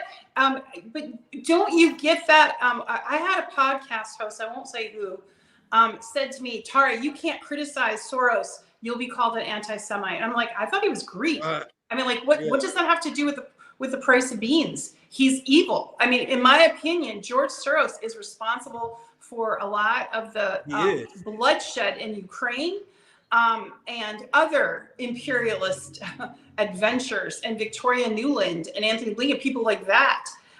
People like those think tanks, Really America, and some of the other ones that have suppressed American speech and have hijacked social media. He's evil. He's, I don't care where he comes from or what he's evil. That's my opinion. In the face of these people who, I spit in the face of people who watered down what it means to be anti-Semitic, because I'm very irritated when I see like people like Kamala Harris and other Black liberals, they falsely call racism, and they make the Black issues we talk about, they make the racism issues that we talk about look illegitimate by bringing up a bunch of bullshit. And if I were Jewish, and I think I said it in a very sloppy way, but if I were Jewish, I would be absolutely livid at AIPAC and these propagandists that watered down what it means to be anti-Semite. Because now I hear the word anti-Semite, I barely flinch now, because I'm like, are you talking about anti-Semite because they don't support Israel, or the real anti-Semite, the person who hates Jews, right? So now Democrats watered down what it means to be anti-Semite to the point where they call anyone who criticizes George Soros an anti-Semite. Like, it's literally reflective. I seen a statement that wasn't worth covering from Simone Sanders, whatever the fuck her name is, Simone Sanders. She literally repeated it wasn't a segment worth covering, but she was talking about how right wingers are using this anti-Semitic attack on George Soros. Why do they say it's anti-Semite? Because we say that George Soros has a massive influence on our politics. So they say, what do you say? You think Jews run the world? Do you think Jews have all the money? They're like, no, we are not saying that. We are saying, do you guys know that George Soros spent $128 million in the last election? So out of $880 million that was spent on the election, he had almost a fourth of that money. Yep. And you guys know he spent $128 million. And the other parts of it were funneled through think tanks and funneled through other, and that's the thing. It doesn't matter. I mean, he's one of the many American oligarchs that are awful, right? And, and doing awful things, and hurting the working class. But, he's doing it. And it doesn't matter where he comes from. It doesn't matter what's going on. He is the neoliberal movement. He's the face of it. And now his son has inherited the position. So now his son's doing it. Like, Yeah. There's a reason why people so that means no end in sight. Yeah. Yeah, because liberals, they talk about Peter Thiel, who's also another fundraiser. I remember covering this at the time. Compared to George Soros, Peter Thiel gave like $30 million, just to show you guys the difference. George Soros, $128 million. Peter Thiel, $30 million. I think the second and third place had like $25 million, $30 million. The point being that not only is George Soros the number one funder, the number one billionaire funder of elections, he is by far the number one. Like, there's number one, and then there's Mao's, and then there's number two. $100 million compared to like Peter Thiel and a few other 30, 40 million. But anyway, that's that statement. I'm gonna try to get to this next statement here soon. because it's covering NATO. CJ, you have anything else you want to add? Anything you want to add? Yeah, I have. I mean, not to this segment, but I have other segments. If I don't know how you're doing on time, Tara, but you know, we got plenty of segments to cover with you, so we'll see how much we get through here. Just another. It's getting really late here. It's getting close, and I have to get up at a reasonable hour. So I have probably like another 5-10 minutes, and we can wrap it up. Okay. I have one more quick statement because I actually would love your response on this. Okay. You have the West that is essentially saying the quiet part out loud because this Ukrainian counteroffensive has been a tragedy. Like you have 45,000 plus Ukrainians that died in the last few weeks. Yeah. And you have this counteroffensive that Ukraine was essentially pressured into. Because we covered this before, because in order to justify increased spending on the Ukraine war, there had to be gains that are being shown. You had protests in Germany and France. You had the American populists who switched on Ukraine funding dramatically compared to last year. So Ukraine needed something to show in order to justify more funding. So they say in the media, you had BBC, you had CNN, MSNBC, New York Times writing editorials. And last year they said the Ukrainian counteroffensive is coming, and Ukraine's like, "What are you talking about?" We said the Ukraine counteroffensive. We didn't have any counteroffensive plan. We said the Ukrainian counteroffensive is coming. They're like, "Oh, God damn it! All right, I guess we gotta do it." So now the counteroffensive has gone so badly that they're pointing fingers.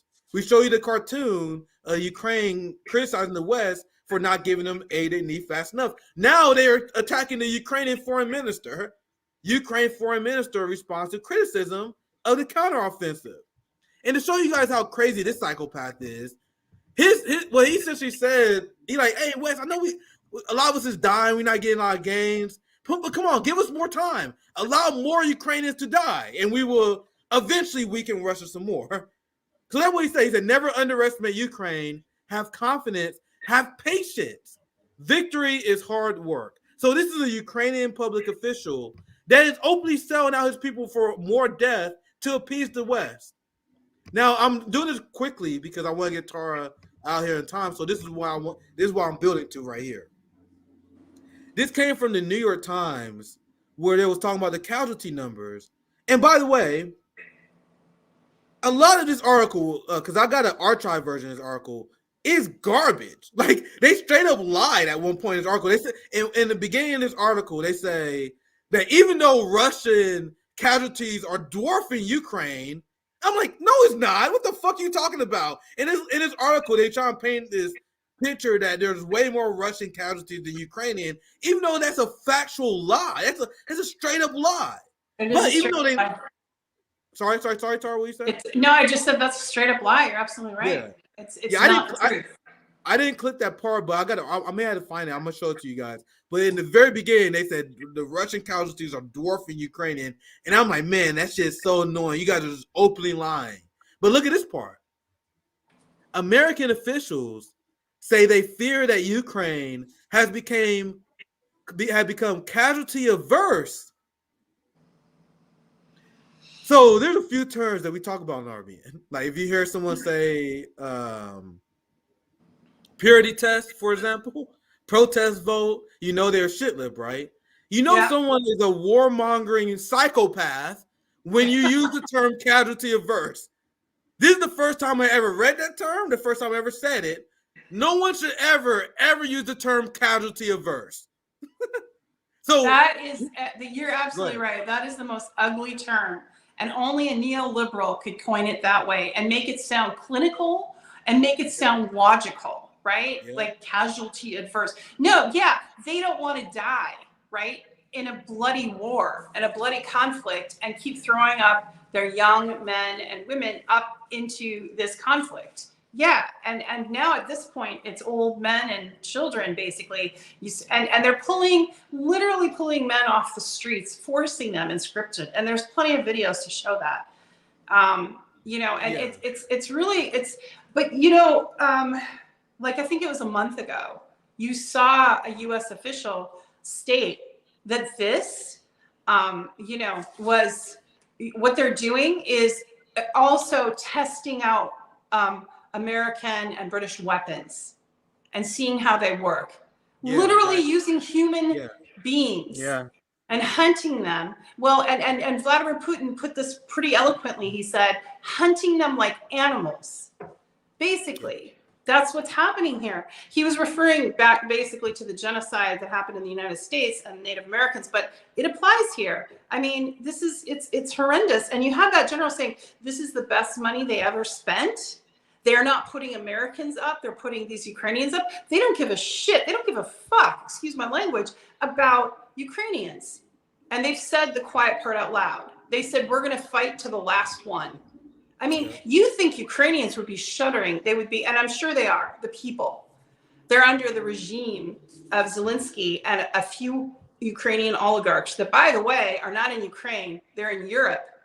One of the military people high up got caught with millions of dollars for his daughter to have a villa in Spain that was U.S. aid, and it got diverted.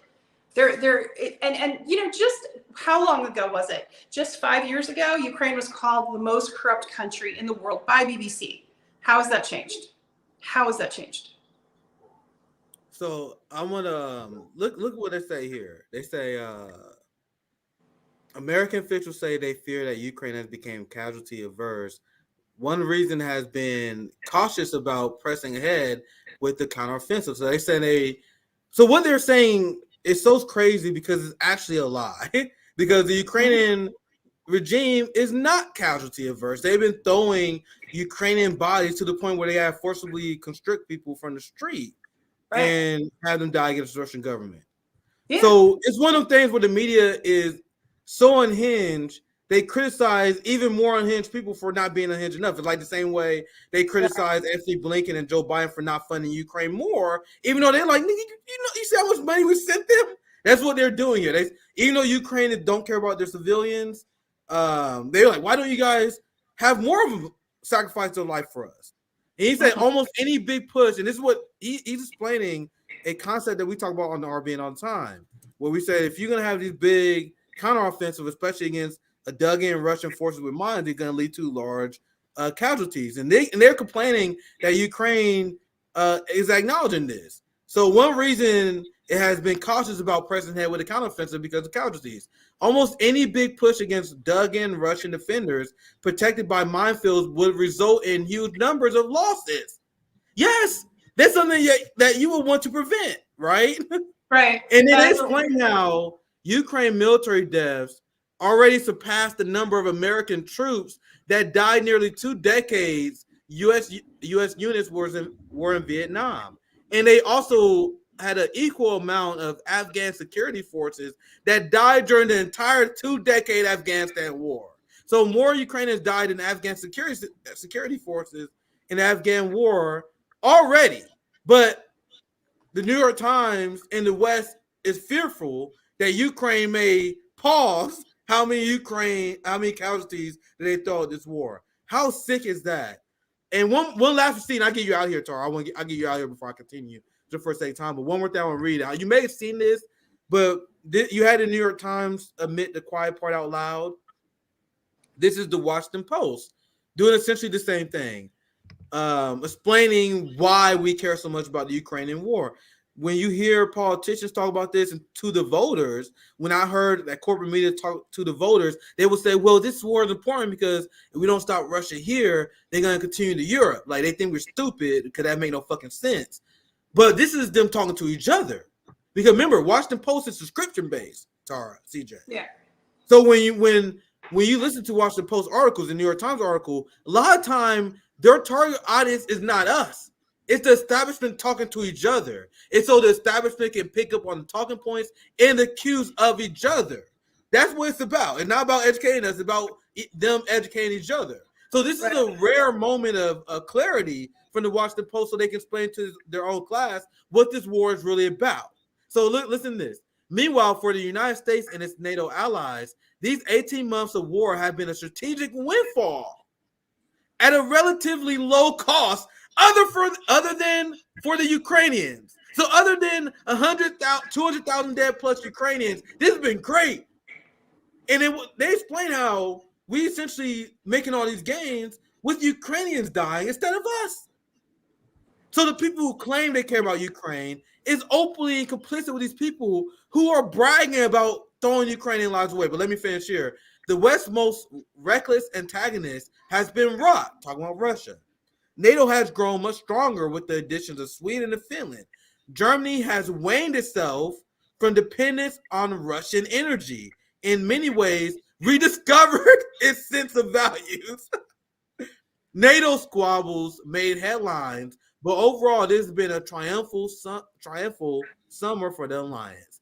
So anyway, I want to get your last thoughts on this topic. I appreciate you giving us some time. So generally, over here, and I want you to final. And then I'm going to wrap it up here, and then bounce. But what I want to say is everything you were saying was quite true. Just how craven this is, and how psychopathic actually it is from these legacy newspapers. But that's what they're doing. I mean, that's what they do. That this is their job, right? To talk to each other, like you said, to stay with the narrative, to give talking points to others trying to push the narrative, and that narrative is pretty grim. And so it's now, that's why 70% of Americans don't trust the media. Exactly the reason why you read those two articles. 70% don't trust the media and are turning away from CNN, New York Times, Washington Post, and they're turning to more alternative platforms like your own, like mine, like INN, like Savvy's, like other creators that we know. So support independent media, get the truth out there, and you can find me at tarareadepodcast.com. You can find all my links. Every Friday night, I do a podcast called The Politics of Survival. Love to have you on sometime. Yeah, and sure. And hit the like button. Go ahead and follow me. I'm on Rumble a lot. YouTube's got me, but sometimes they take my videos down. So choose your platform to find me. But you got Lee Camp on. You got Fiorella on. Make sure you guys subscribe to Tara. Like I said, and as you guys see throughout this live stream, Tara has a fantastic geopolitical analysis. Thank you. I also have a book called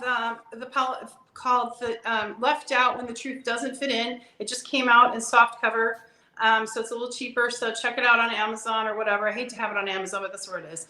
And my website got hacked, so I can't give that out. But what I wanted to say is, back to what you were saying is they just say the quiet part out loud. The way they described Ukrainians dying, as if it's a win, it tells you everything you need to know. And I don't want to support that kind of leadership, and I know you all don't. So we don't need any more bloodshed. We need innovation. We need workers' rights moved forward. We need vision, and we need peace. Yeah, thank you, Tara. Absolutely. Thank you for joining us, Tara. Make sure you guys check her out on our YouTube channel. I'm gonna pop you in the back. Thank you, Tara. I might have to cut one of my stories for tomorrow because I want to make sure you get some time to cover one of your stories. But I'm gonna wrap. I got about 3 stories. I got about 3, and I think one of them is an overlap. I know both of us want to cover George Takei, or however you say his name. So, but yeah, I think that story I can chain in this one as well. I can. Because you talk about Ukraine. Let's see, I have it here. I have his tweet too on Ukraine. I don't know if you're gonna show it, but I'll let you know when to pull that up because I actually got that in it as well. So this is gonna be a very foreign policy heavy live stream, which you guys know I absolutely love. So that's as we just showed with Tara Reade, the media openly admitting they don't care about how many Ukrainians die in order for them to accomplish their geopolitical goals. Meanwhile, the NATO left, the people like Matt Duss and these morons, they believe they're the pro-Ukrainian side, even though they fund the Ukrainian government. Corruption that leads to more Ukrainians dying. Marianne Williamson believed that she supports Ukrainians with her unhinged position, pushing on with the Ukraine counteroffensive and war because you don't want Russia to be in a strong position for negotiations. They don't want Putin to get a win, so they're willing to sacrifice an entire generation of Ukrainians. And I mentioned this on Twitter. The reason why liberals and a lot of progressives like the Russiagate, Trump derangement syndrome, adult-minded progressives like Bernie Sanders, the reason why they support the NATO war is essentially because of Russiagate. this was manufactured through Russiagate through years, the hatred and xenophobic views of the Russian people, right? But anyway, let me quickly cover this. I don't want to cover this too long. I may cover this again when I have more time to break this down. I just want to bring this up in the context of our conversation.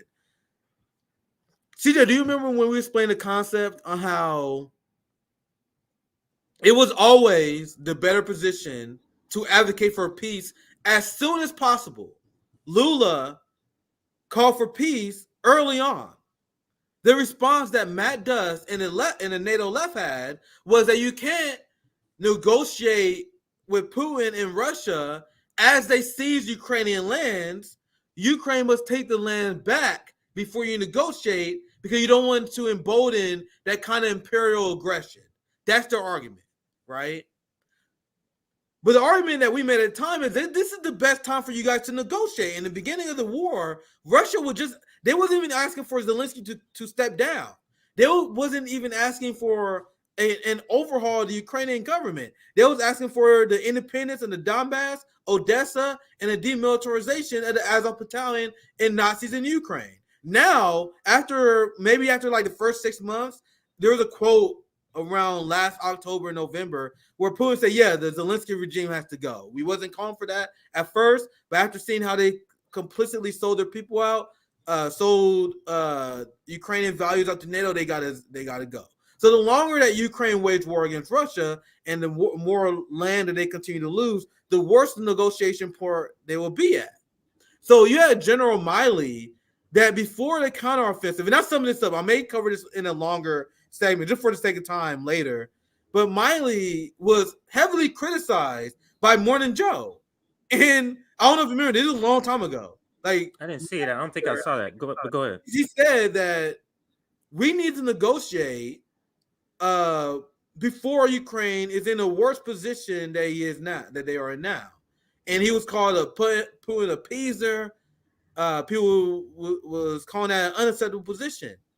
Now in Politico, they're writing stories where they have to acknowledge that Miley had a point, because now they acknowledge that the counteroffensive has been a failure. So I'll just read the beginning. I may cover this more in detail at Nick at Night. But the conversation, and this is from the beginning, the conversation about Ukraine's counteroffensive has shifted from one of excitement to disappointment as Kiev's slow gains lead some U.S. officials and insiders alike to whisper, should we have listened to General Mark Miley? In November, the Joint Chiefs Chair said Ukraine's strong military position in the upcoming winter season combined to make a good time to consider peace talks. And we covered this at the time as well, when we like, yes, what are you going to do? This is the best time for you guys to possibly negotiate. What are you going to do? Go to war with them, lose more people, lose more territory, have the Ukrainian military be depleted? Like, in a lot of ways, and you have people in the West that say Russia lost this war. The question is, how did they lose this war? Remember this question I kept asking, CJ? How is Russia losing the war? So remember, Putin said his goal was to denazify Ukraine. A lot of the chief leaders of the Azov Battalion, many Azov Nazi generals are dead, fam. The Azov numbers have been depleted. They're not all gone because Ukraine is infested with Nazis, but there have been so many examples of high-profile generals of the Azov regime, violent, influential Nazis that was purged by the Russian military. And I don't know how you feel, CJ, but to me, that's nothing but a good thing. As a communist. All good. It's a great thing that Russia accomplished the goal of denazifying Ukraine, right? So now Ukraine's in shambles. So this guy who's not even... Then Mark Milley is not a radical. He's not an anti-imperialist. He is just objectively explaining the situation. He said, if we wait till after the winter and we wait till Ukraine is weakened and we lose more land and the counteroffensive fail, we will be in a weaker negotiating position. And that is exactly what happened. And that is what the Politico article is forced to admit. And I'm going to continue here. Plus operations to expel Russian forces out of the whole of Ukraine, which Zelensky demands, had a slim chance of success. So after he said that, administration officials scrambled to assure their counterparts in Kiev that Miley was just riffing. CJ, he was just bullshitting. He didn't actually mean it. He is not reflecting the sentiment of the White House. He was just talking shit. So Miley said that he was immediately overturned. He was immediately smeared for it. So now listen to this part. But listen to Miley lately, and you can hear the implicit "I told you so." See, do you guys know how big of a deal it is that Politico is forced to acknowledge this, CJ? We're reaching the end, fam. Like, this shit is over. Like, this counteroffensive was such a disaster. And I'm cutting my segment short because I have another propaganda report I was going to show, but I will say that for later. Not a big deal. I wonder some of the stuff you're cutting out. You cut because I know in the Washington Post they had some stuff they admitted to. Maybe it was late last week they admitted to. Like this offensive is not going bad. Like you hear it like kind of like in drips and drops, like just here and there they're releasing information, and I think that's the strategy. Also, is because what are they gonna do? All of it come on, hey guys, okay. This is bullshit all along. You know what I mean? They got to kind of just like a little bit at a time. They ain't going to come out and be like this bullshit because it'll totally collapse the believability in anything they say in the future. And they got another war to sell literally right around the corner with China. Yep. So they can't really completely collapse their believability in selling wars. So I'll pass it. We covered, we did a good maybe 90 minutes on Ukraine between us and Tara. I have some more to cover, but we may cover it at RBN Live tomorrow. Always a lot of new breaking stories. Once again, I'm thinking about doing a live on it because Nick at Night is at the same time in the Republican debate. So I don't know if you're down. I'm covering the. We gonna have to do that because when we do find out. Yeah, you same thing when we do find out because we weren't covering these live events before. We were just commenting on the video. We found out when we cover it live, that shit blow up because you remember when we did the people Trump, want to see it. When we did the Trump town hall, that blew up. That blew up big time. Yeah, and the reason why that blew up and the reason why I want to do it because people they want to see it, but they want to see it in a lens that can keep them sane. And I think there's value, true. And this is one of the reasons why RBN is this because I want to show you guys how communists and how socialists view the lens of these stories. So what I'm looking forward to the most at this debate, and the reason why I'm watching it, because I used to watch all these. I told you guys I'm a political nerd. I used to watch these things all the time. And I'm like, oh, he's full of shit. So I wanted to explain to you guys why they're full of shit. That's what we did during the Trump town hall. Go through these current events with a revolutionary and communist and socialist point of view. And that's what we need to do. Instead, we got to have our own network. We got to have our own way of filtering things. And I'm interested most. What I'm interested in the debate, this is Wednesday night, so we're going to live stream it. Because I think we're going to live stream this event. Because I think it's good. During the break, we can explain why they're full of shit. It's very, very important. Because I see people who consider themselves anti-establishment that will fall for a Vivek. You know what I mean? So people need to see these corrections. And I can't wait for the China segment and the Ukraine segment. So I promise you, a lot of this debate is going to be bullshit. A lot of it's going to be waste of time, but I literally watch these just to hear what they say on foreign policy. And seeing Ron DeSantis go against Chris Christie, Vivek go against Chris Christie on Ukraine, China, these are things that, and you guys may not be interested, but I tell you, I'm a nerd. I want to see how these things go down. So that's why I'm covering it. CJ or anyone from RBN is down to join. I think it should be fun. It'll be more of a hangout. And you guys enjoyed the Trump town hall because once again, you guys want to hear sane minds break this shit down. So that's what we're going to do. That's my plan on Wednesday. So.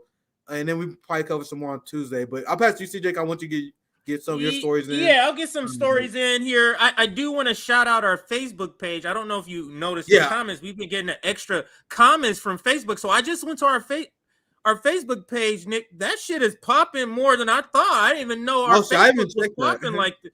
Our Facebook is actually popping. Let me go from the top here. We're approaching 2,000 followers. I had no idea.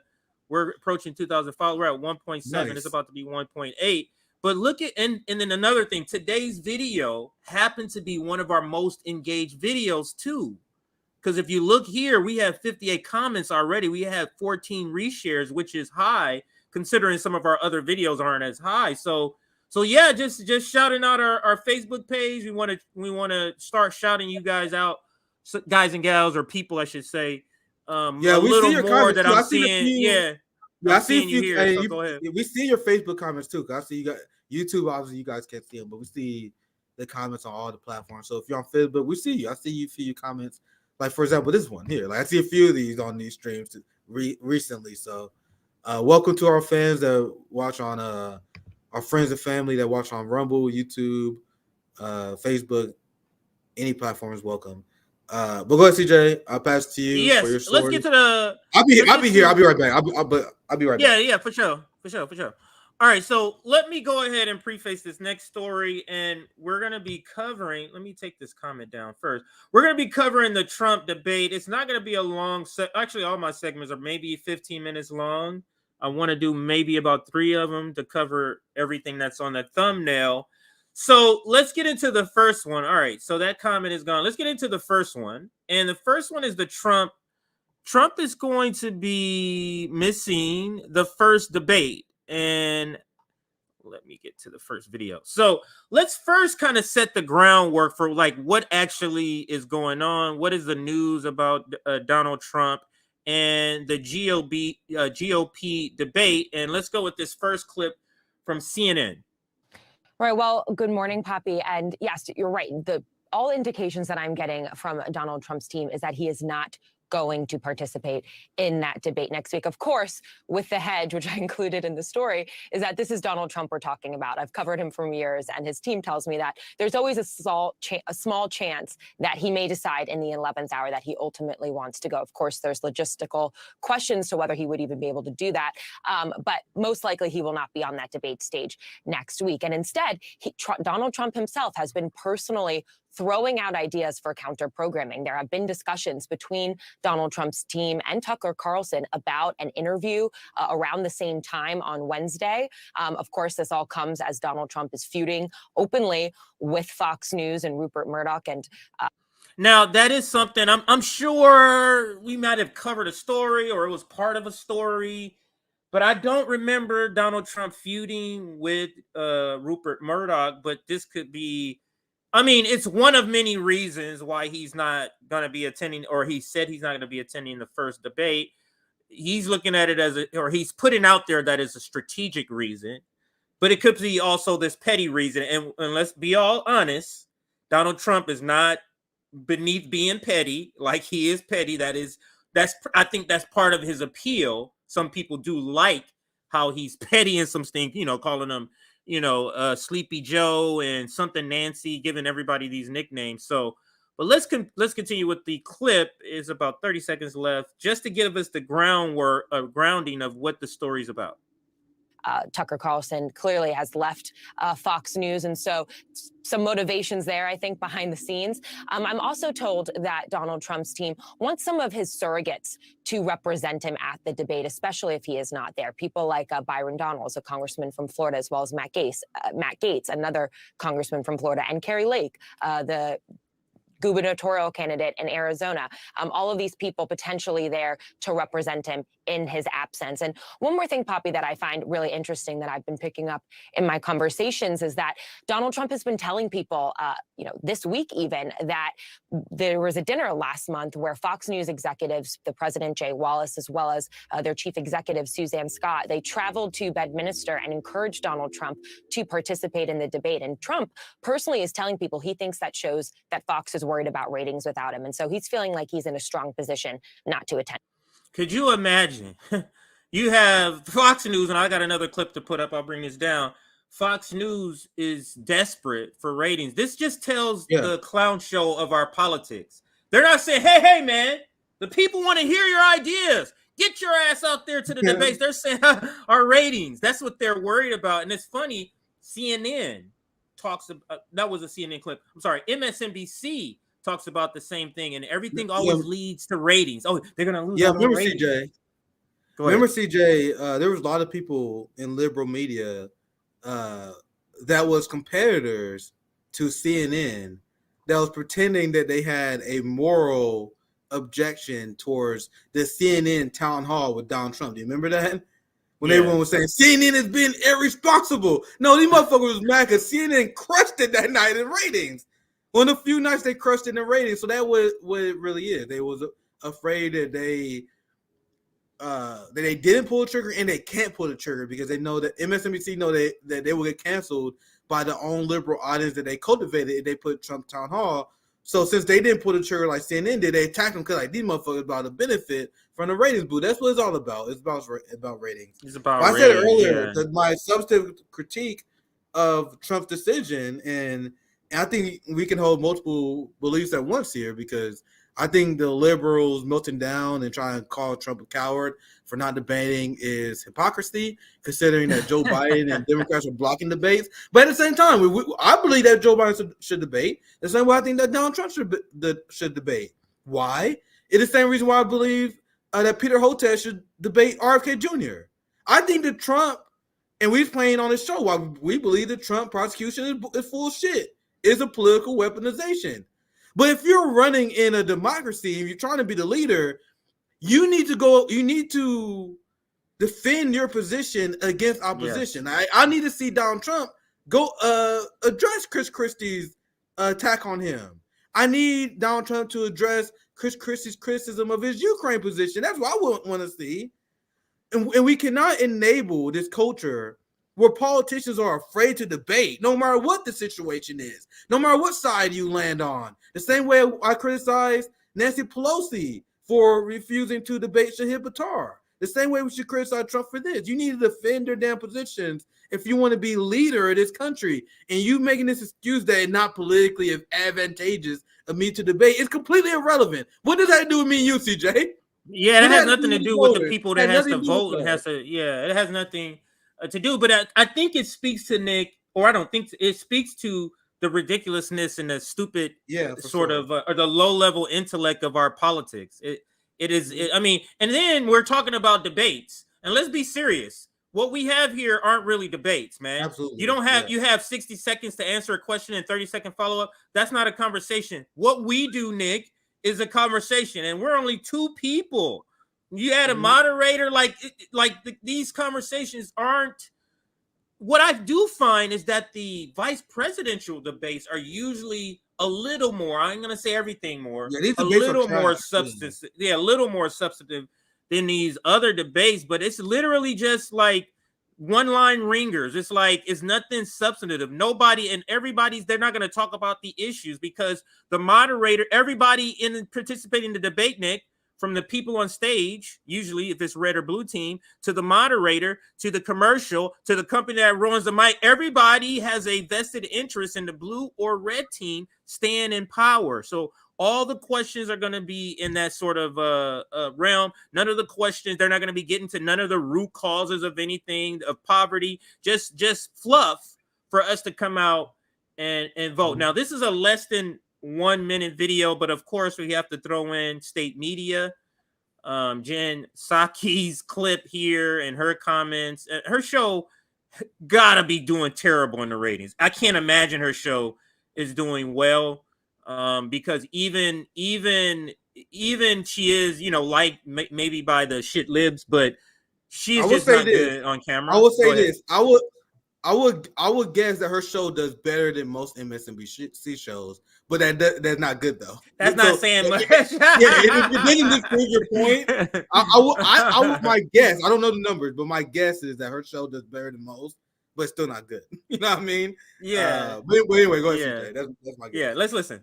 What do you think is like the best fine-tuned case on all of these legal issues and indictments that anyone running against him should be making? Well, I think, first of all, the idea that he's not going to be attending this debate because he has to report to jail almost speaks for itself. And I mean, the jokes in this debate could write themselves if the candidates are willing to go on the attack. And the difference between this debate and a debate with a Democrat or what the Biden campaign messaging can be is that the Biden campaign is not going to be ambivalent about whether to take on the fact that Donald Trump is missing from the debate stage because he's planning his next arraignment. That is, that's going to be an easy message. I think for the candidates on Wednesday, it is awfully hard, especially. You see how much they're depending on Chris Christie to be there. You see why he's a plant. Chris Christie may be the only one that's going to stand up on that stage who has qualified, because the other ones that'll criticize him on these things, they haven't qualified. Yeah, Chris Christie may be the only one that's going to get up on stage and actually bring up all of these indictments as a negative and criticize the actual the actual charges. Everybody else is going to be like, this is a weaponization. You see why they had to have Chris Christie. They had to have a plan. We talked about that. They could not have. Go ahead. Sorry, CJ, but we talked about how Chris Christie is the liberal media plant, and he hit that 5% because those are the never Trump Republicans who tune into Morning Joe. You know what I mean? And we explained many times the anti-Trump Republicans are insignificant despite the media narrative. So he get that 5% because those are the 5% who want to see the hammered anti-Trump dialogue. Now, this is my prediction. I may be right or wrong here, but I'm making a prediction here because I've seen liberal media pretend that Chris Christie is the kryptonite of Donald Trump. You already seen people saying, "Oh, Trump is afraid of Chris Christie. Chris Christie's going to bring up these prosecutions. He's going to own Donald Trump." And this is another reason why I personally want to see Trump in the debate, because I would love to see Trump go against it because I think he could destroy him. And I'm talking about in terms of what the Republican feel with it. This and already seen this. They already beta tested this line, and he's gonna use it, guys. I promise you. Chris Christie is gonna bring up this MSNBC shit, and Donald Trump is gonna say this. Yeah, that sounds great if you're trying to win a contract with MSNBC. If you're trying to be a Democratic Party nominee, that sounds great. So he's gonna accuse Chris Christie, and Ron DeSantis' campaign already floated this. They're gonna say that Chris Christie is literally running to get an MSNBC position. And fam, that may not land with you, may not land with Democrats, but that shit is gonna destroy Chris Christie in the Republican primary. Trump is gonna say, "What are you doing?" Trump is gonna say, "What are you doing? Running to be an MSNBC analyst? Oh, so you listening to Rachel Maddow now?" So he said that Chris Christie is gonna get destroyed in the platform in which he's running on. So I don't think Chris Christie is as strong as an anti-Trump guy as people think he is. And when I say people, I'm talking about the cult liberal bubble, whatever. But I'll pass you, CJ. I say you put a tweet up here. I'll pass to you. Yeah, so I do want to show a couple of because I'm gonna cut the segment a little bit short just for the sake of time, and so we can get to some of our other segments. Just to show a little bit of liberal sort of reaction. Some of the more celebrities. I got another Stephen King. He's another sort of libtard I should say shit lib that we're gonna be showing in a second. So here's George, and I think you pronounce it Takei. Or Takei, I think that's how you say it. I have no idea. It says, and this is his tweet. So it looks like Donald Trump will be skipping the GOP debate in Milwaukee. It's too bad because he likely would have been asked directly about some of the crimes of which he stands accused. And he could have Go ahead. Sorry, no, sorry. Go ahead, CJ. Go ahead. And he could have further incriminated himself on national TV. This is liberal brain rot to think this is the reason that he's because he's going to be asked about the crimes. Do you understand? The audience of Republicans don't even find these charges credible. It's something like 2/3. So it's a lot of this independents. Is such a liberal brain rot. Go ahead, Nick. A lot of independents don't either, and this is political fan fiction. Like we've seen Trump swat away these accusations all the time, and he brings up the hypocrisy and weaponization of the government that we know, and this is why Chris Christie is going to get buried. And this is why I'm interested to see if my theory is correct or not, because once Donald Trump brings up the weaponization of the government by Joe Biden, then you have Chris Christie defending the Biden administration as a Republican. How is that going to go? Well, like once again, you're going to have TYT. They're going to do video. TYT, David Doe, they're going to do video. Chris Christie destroys Donald Trump. You know what I mean? Meanwhile, in the Republican primary, and average people don't give a shit about anything he's saying. Because it's obvious that he's the plant used by the Democratic Party. Like he was one of the most corrupt politicians that were responsible for the closing bridges. He was like, and we both believe that he's immorally superior than Donald Trump, the guy that used to work for Donald Trump too.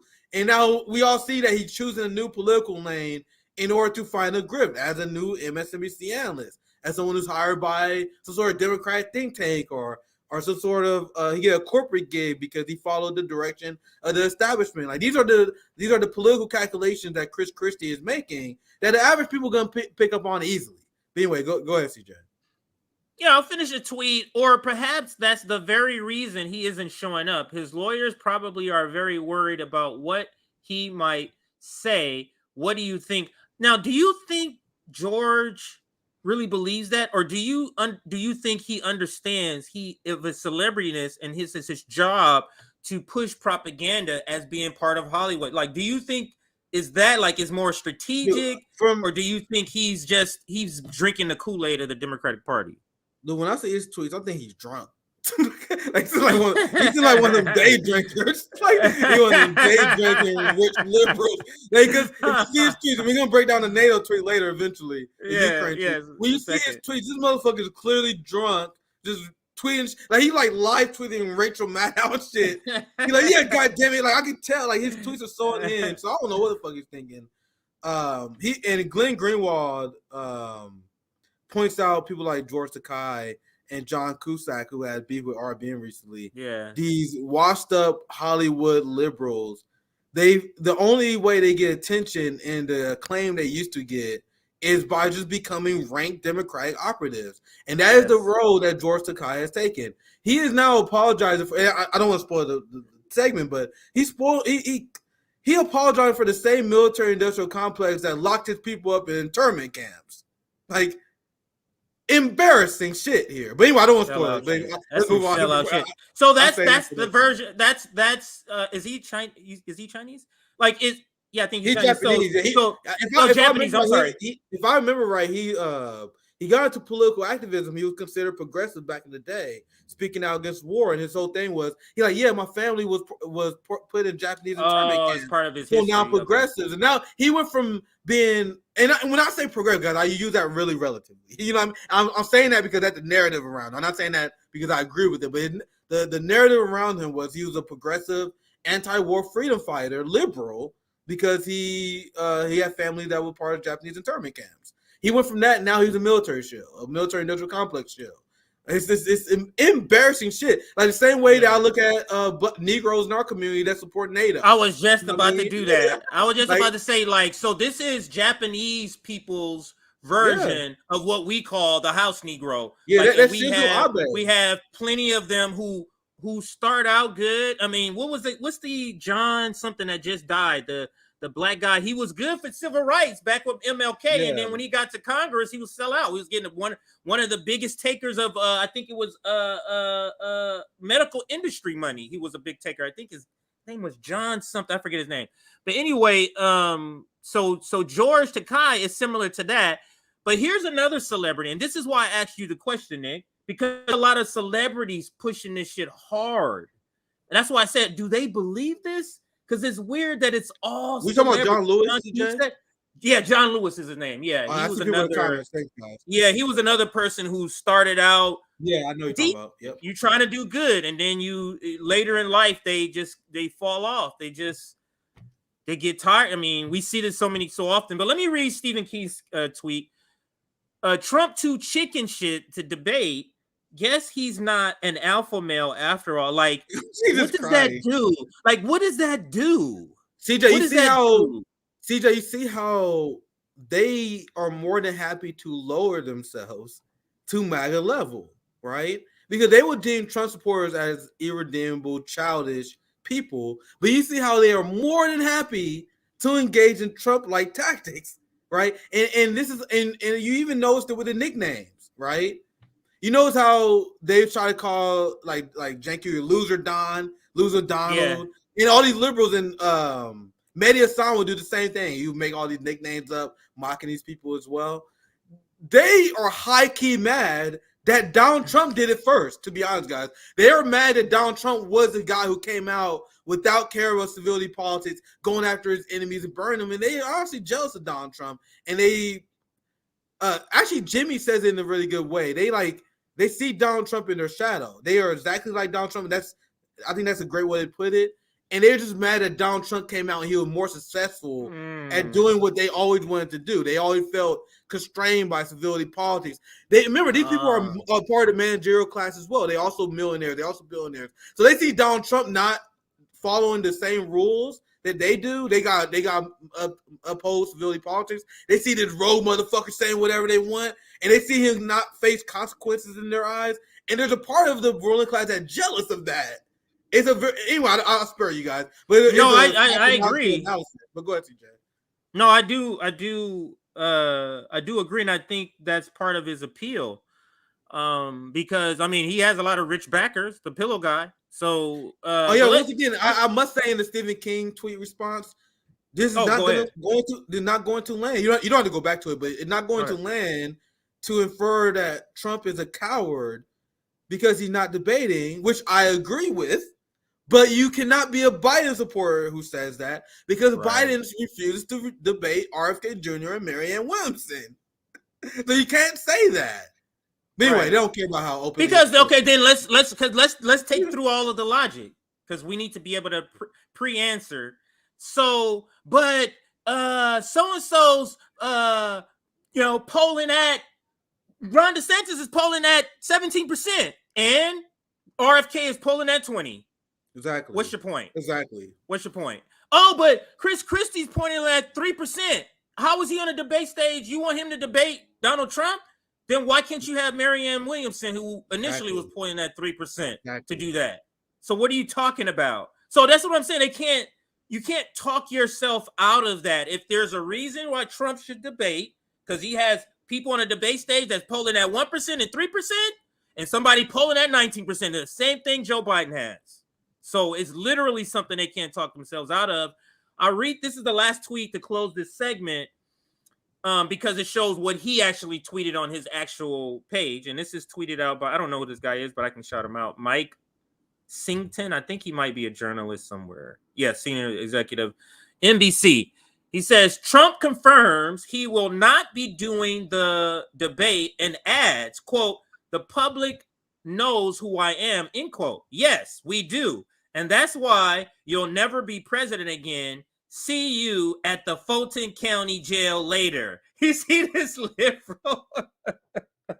This is what this shit is really about. Like, so let me ask this. It's a rhetorical question, but let's say they go through the trials, Nick. He's convicted everywhere. Now he's in jail. Does that give you health care? Does that lower your prices of your food? Does that stop them from sending billions of dollars to Ukraine? What does that do for you? You got these people getting you to buy into their ruling class squabbles instead of fighting or talking about or being engaged into the things that affect you personally. But let me read this last tweet, Nick, and then if you have any final comments, we'll close and go on to the next segment. New CBS poll just out, and this is Donald Trump speaking. This is him on Truth Social. Just out, has me leading. It's so funny, Nick, and I had to say this. All you shit libs wanted him off of Twitter. You guys keep going on Truth Social to get his freaking and bringing them back over here. Yes, that's exactly the point I made to someone before. Like they said we need Trump banned on Twitter. That's such a great point because it makes no sense. They go on Truth Social. Then they go and bring it over here. Screenshot it, put it on Twitter. Like, just bring his Twitter account back. Same step. Same step. But it's their way of not being challenged because all he would have to do is quote tweet this and blow this person and also, like, ratio him. Go ahead. And also it's a flex of their power.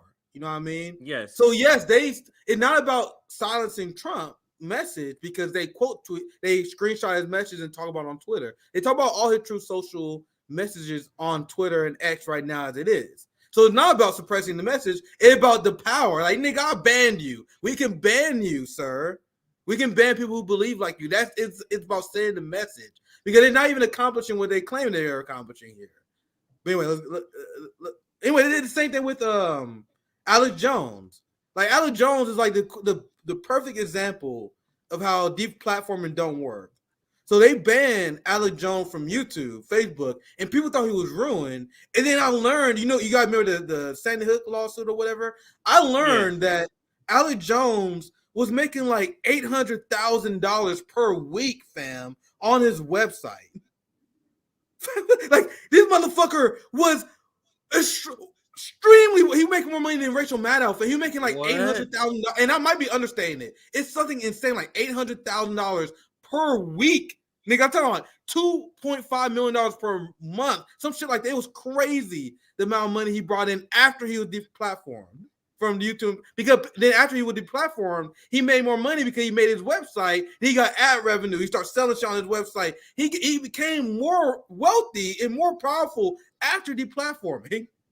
So it doesn't work at all. Anyway, I'll get on a tangent, but that's to your point you made. No, that's a good point. That's a good point. And I'll read the tweet.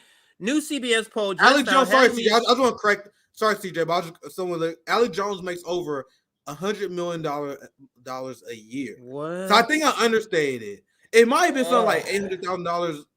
I gotta look at the exact number. I remember I saw they read it during the trial. I was like, what? I had no idea he made that much money. But anyway, I believe you, Emily. We may fact check it here later. But sorry, TJ, I won't continue. I just want maybe it's like 800 an episode since we're talking about him being deplatformed. Yeah, maybe it's something like that. That's probably what I heard. Maybe it's an episode. Yeah, it probably was per episode. Yeah, but go ahead, CJ. But yeah, it says, and this is Trump talking. It says just out. It says new CBS poll just out has me leading the field by he put legendary numbers. Trump 62%, 46 points above DeSanctimonious, and you see how he uses his pettiness all the time. And this, like he's like that's a regular tweeter. You get what I'm saying? That's like a person who's on social media. So who is crashing like an ailing bird? And then Vivek, because I don't know how to say his last name, 7%, Pence 5%, Scott 3%, Haley 2%, and sloppy Chris Christie 2%. And then I don't know what Ada Hutchison and quotes. I don't know what he means by that, but 1%. The public knows. Oh, I know he's using that as some. I don't know. He need to work on that one. He need to work on that one. The Ada Hutchison nickname is pretty weak. Yeah. The public knows who I am and what a successful presidency I had with energy, independence, strong borders, and military, biggest ever tax and regulation cuts, no inflation, strongest economy in history, and much more. I will therefore not be doing the debates. Now, he didn't say doing the debate. He said debates with an S. So does that mean, and this will be the final close, do you think he's not attending any debates? If the numbers in the polls never change, Nick, why would he attend any debate? Yeah. If he said debates with an S, man, like, once again, people, you gotta admit, it's kind of weak. It's kind of weak, but once again, he uses the same excuse that Nancy Pelosi used it. And I'm heading in the poll, so I don't have to debate people. Are we okay with Nancy Pelosi using that excuse? Because that's essentially what Donald Trump is doing. I want to see him discuss Ukraine with imagine he had a conversation with Mike Pence about Ukraine. That'd be interesting. Like, that's why I personally want to see it. And I had this position because no matter how you feel about Trump, it is not in our best interest as workers to have less conversations. Like, these ruling class people have to be forced to defend their policies. I called out AOC because AOC is afraid to debate Marjorie Taylor Greene. Like, what, you guys are cowards. Like, our ruling class is made up of people who can't defend their positions, can't defend where they are at. And they should be forced to do that. And Tucker Carlson, we will see how he conducts his interview with Donald Trump. If he gives Donald Trump a softball interview, which I think he will because he done it before, he needs to be held accountable. Like, because he's interviewing a lead candidate for president who went after Julian Assange. So we're going to see if you really believe in that, Tucker, because Tucker Carlson apparently had his mind change on Julian Assange. So is he going to ask Trump about it? We see. If he don't, it's a waste of time. Is he going to ask Trump about the fact that he hired Chris Christie? Like, because people keep talking about the fact that Trump in the swamp and Trump supporters hate Chris Christie, but Trump hired the motherfucker. You know what I mean? Trump hired all these swamp monsters. So is there going to be a question? Someone need to ask him that question. Tucker never asked him that question. Like, hey, man, you say you're anti-war. Why hire John Bolton? Why hire Mike Pompeo? Are you going to change? Are you going to do something different? So that's why I'm more interested in the debate, because if Tucker not asking those questions, that shit is meaningless to me. You know what I mean? And I call out people who do softball interviews for politicians. We call out Kyle and Crystal for doing sidebar interviews for Marianne Williamson. And we will see. I'm not saying anything definitively because I'll look stupid if Tucker did give him a hardbar interview. But I'm telling you, if he did, it would be the first time. If he does grill him, it'd be the first time because Tucker did many sidebar interview with Trump, and that shit need to be criticized because independent media, we get criticized if anyone do a sidebar interview. I don't know why the people in corporate media and any millionaires are exempt from that. These Trump sycophants, like, man, I see like the right wing media and I see them and they like fawn over Trump, and that's why I don't understand. Like you don't see left wing media, independent left media, at least RBN faction fawning on all these people, but the entire like right media infrastructure, including media, will fawn over Trump, ask no hard questions, and that shit is disgusting. And that's part of why the United States media apparatus is weak. But anyway, that's my last take on the story. Yeah, let's get to the next one then. Yeah, this is another quick one. So this is where we're gonna put all of our receipts because I have multiple George Takei stories. We're gonna put it all together. So I'm gonna call this Joy Takei, the most ridiculous shit live on the planet segment, and let's start with this one here. Oh yeah. Yeah. So it's many tweets. I think he's been on a rant. They're saying, "Hey man, I'm here to prove my shit liberty here. I'm gonna go on this rant." But go ahead, Nick. So the way I'm gonna preface this segment by saying this because I told you guys the United States is the most propagandized country in the world, right? So when we have anti-third party propaganda and nonstop pro-war propaganda for CNN and MSNBC, what do you guys think is the result of that? In regard to this tweet, I showed you guys how Joe Stein hit 7% in the polls at one point. And after that, the media freaked out. They went from you would see Joe Stein in a CNN interview. I don't know if you guys remember that, but you used to see that.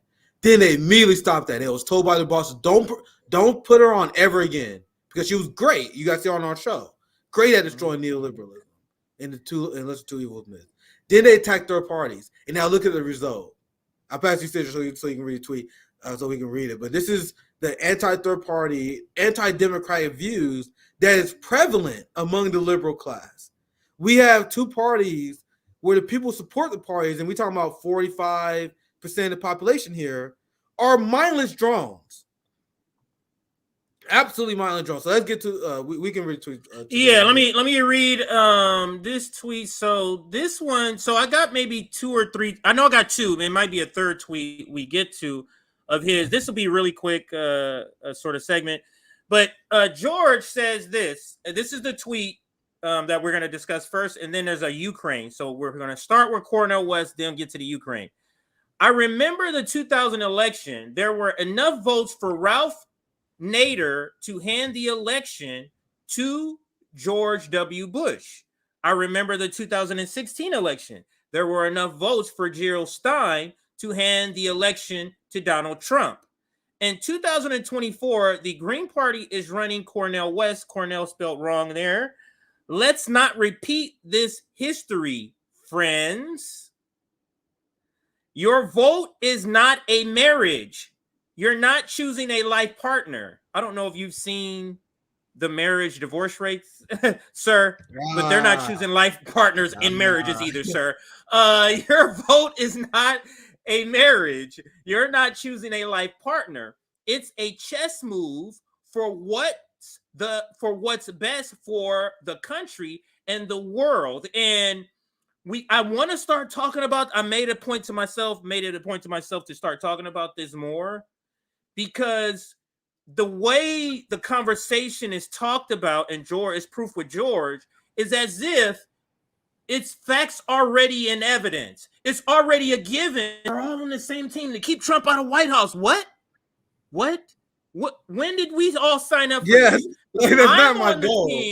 I'm on the team of keeping both red and blue out. I don't know what you're talking about, but they don't even, it's an assumption in the conversation. They did it with an interview with Cornel West. It's just, what happens? You see what Jill Stein did. What happens if you do? Do you have a concern? My response, I love his response, but I would have added, why are you assuming that everybody's goal is to only keep Trump out? Yes. That's what your whole framing of everything is. Yes, Go ahead. CJ. It sounded like you were going to chime in. Go ahead. Yeah, so our only goal should be to improve the material conditions of ourselves, our family, and our neighbors. Correct? Correct? So people like George Takei and professional managerial suburban liberals, they don't have material concern. Let me rephrase that, actually. Let me rephrase that. They do have material concerns, and that's why they focus on this instead. That's why they want to distract workers, because they don't want workers to focus on the material concerns. So I'll actually phrase that differently. But the overall point I'm making is that if you vote for a Democrat, if you vote for Joe Biden, and your life does not get better, if your life gets worse, if your material conditions do not improve after you vote for a politician, if you continue to vote for them, that is wasting your vote. Fam, you understand what I mean? Your only interest is to improve your material conditions. So if you're voting for politicians that do not do that, that is a waste of your vote. They pretend the exact opposite. They say if you vote for third party, if you vote for Dr. Cornel West, if you don't vote for a politician who don't win, apparently, you wasted your vote. What is the value of your vote if you give your vote to a person who does not have the interest of your family at heart? They are not advancing your political interests. That is literally the definition of wasting a vote and wasting your time. You took your time off to vote against your own interest. Right. You took PTO time to vote. You woke up. You didn't take your kid to school that day. You had someone else do it so you could vote. You made some sort of sacrifice in your personal life to vote for someone who did not have your material interests in mind. How does that make sense? That's the argument that we make, because we say all the time, when you vote in this country that do not have voting as a national holiday, you are paying to vote, fam. You understand that? When I sold cars, when I voted, whenever I went to vote, that's time I did not spend with a customer making commission. If you're a salary worker, you took time off to vote for what? That's what the professional managerial class don't understand. So when we told you guys, stop wasting your time voting for these war criminals, it is quite literally wasting your time. If you're a stay-at-home mom and you, instead of making breakfast, you waste that time voting, that is a net negative in your life that you should not be wasting it on at all. Even if voting is easy, you should not do it unless it addresses your material concerns, advances your political interests. And that's why the bullshit that they do, where they say, and this is what Sam Cedar does too, the vote is not your feeling, the vote is not your vibe. Nigga, you guys see how they talk about something that's completely different than material reality. That's what happens when you have no Marxist or socialist analysis in your politics. You start talking about shit that's completely irrelevant, like feelings and shit. Yes, I'm upset at what Joe Biden did to my family, to our community. But at the end of the day, my feelings had nothing to do with that. I'm looking at the material reality where the guy who wrote the crime bill and the bankruptcy bill has no reason to get my vote. How is this a concept the professional managerial class don't understand? I will never understand myself. It shows the deep disconnect that they talk about other shit like values and feelings. CJ, are you voting with your values and feelings? Probably are. When you're voting out of your interest.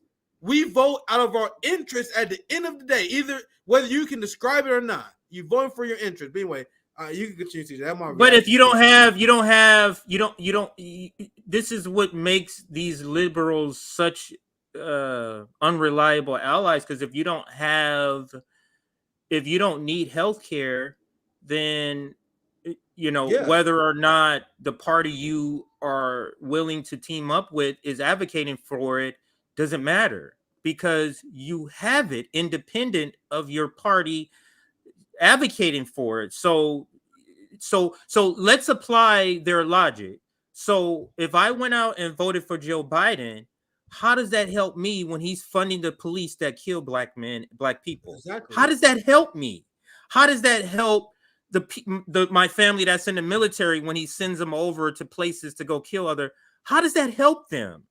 How does it help my ancestral family? Because I'm sure I have family in Africa, in Somalia, for example. How does that help them when I vote for Joe Biden and then he has the military over there bombing in some? What is that? What am I getting out of voting for him when he's not my interest? Yep. That doesn't make any sense. But and they spoke about this. You see how George is talking about this?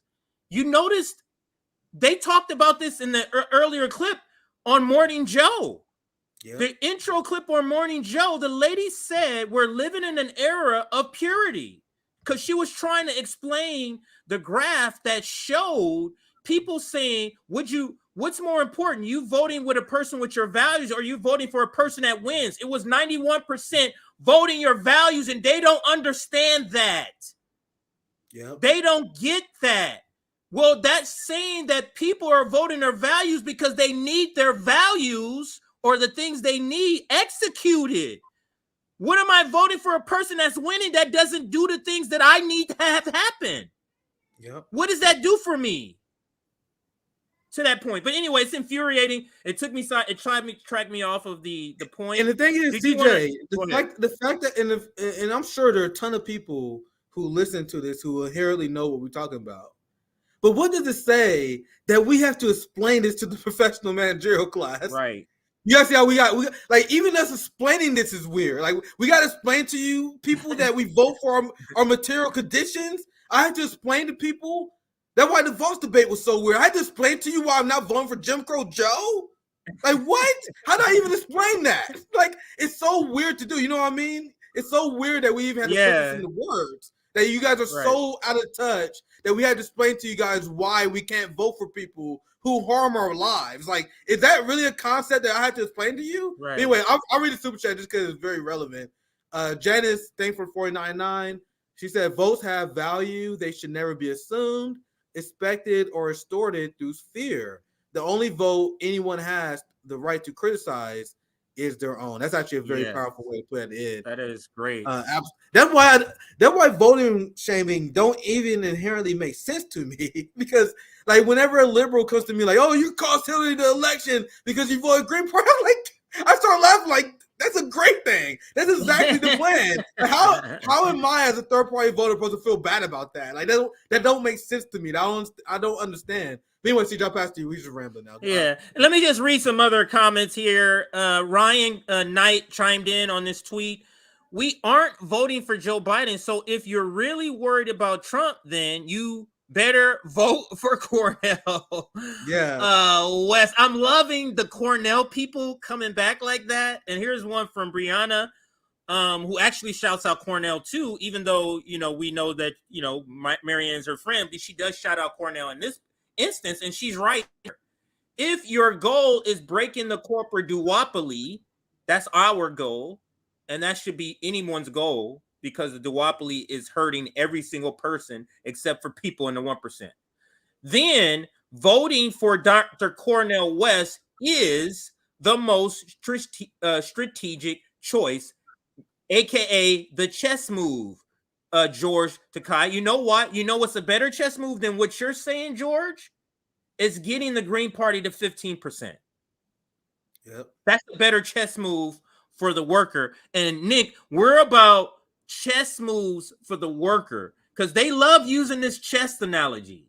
They love using that. But we're for chess moves for the worker. Now, there is another tweet I want to go to with George Takei, but go ahead. I want you to chime in. I'll just quickly add to that.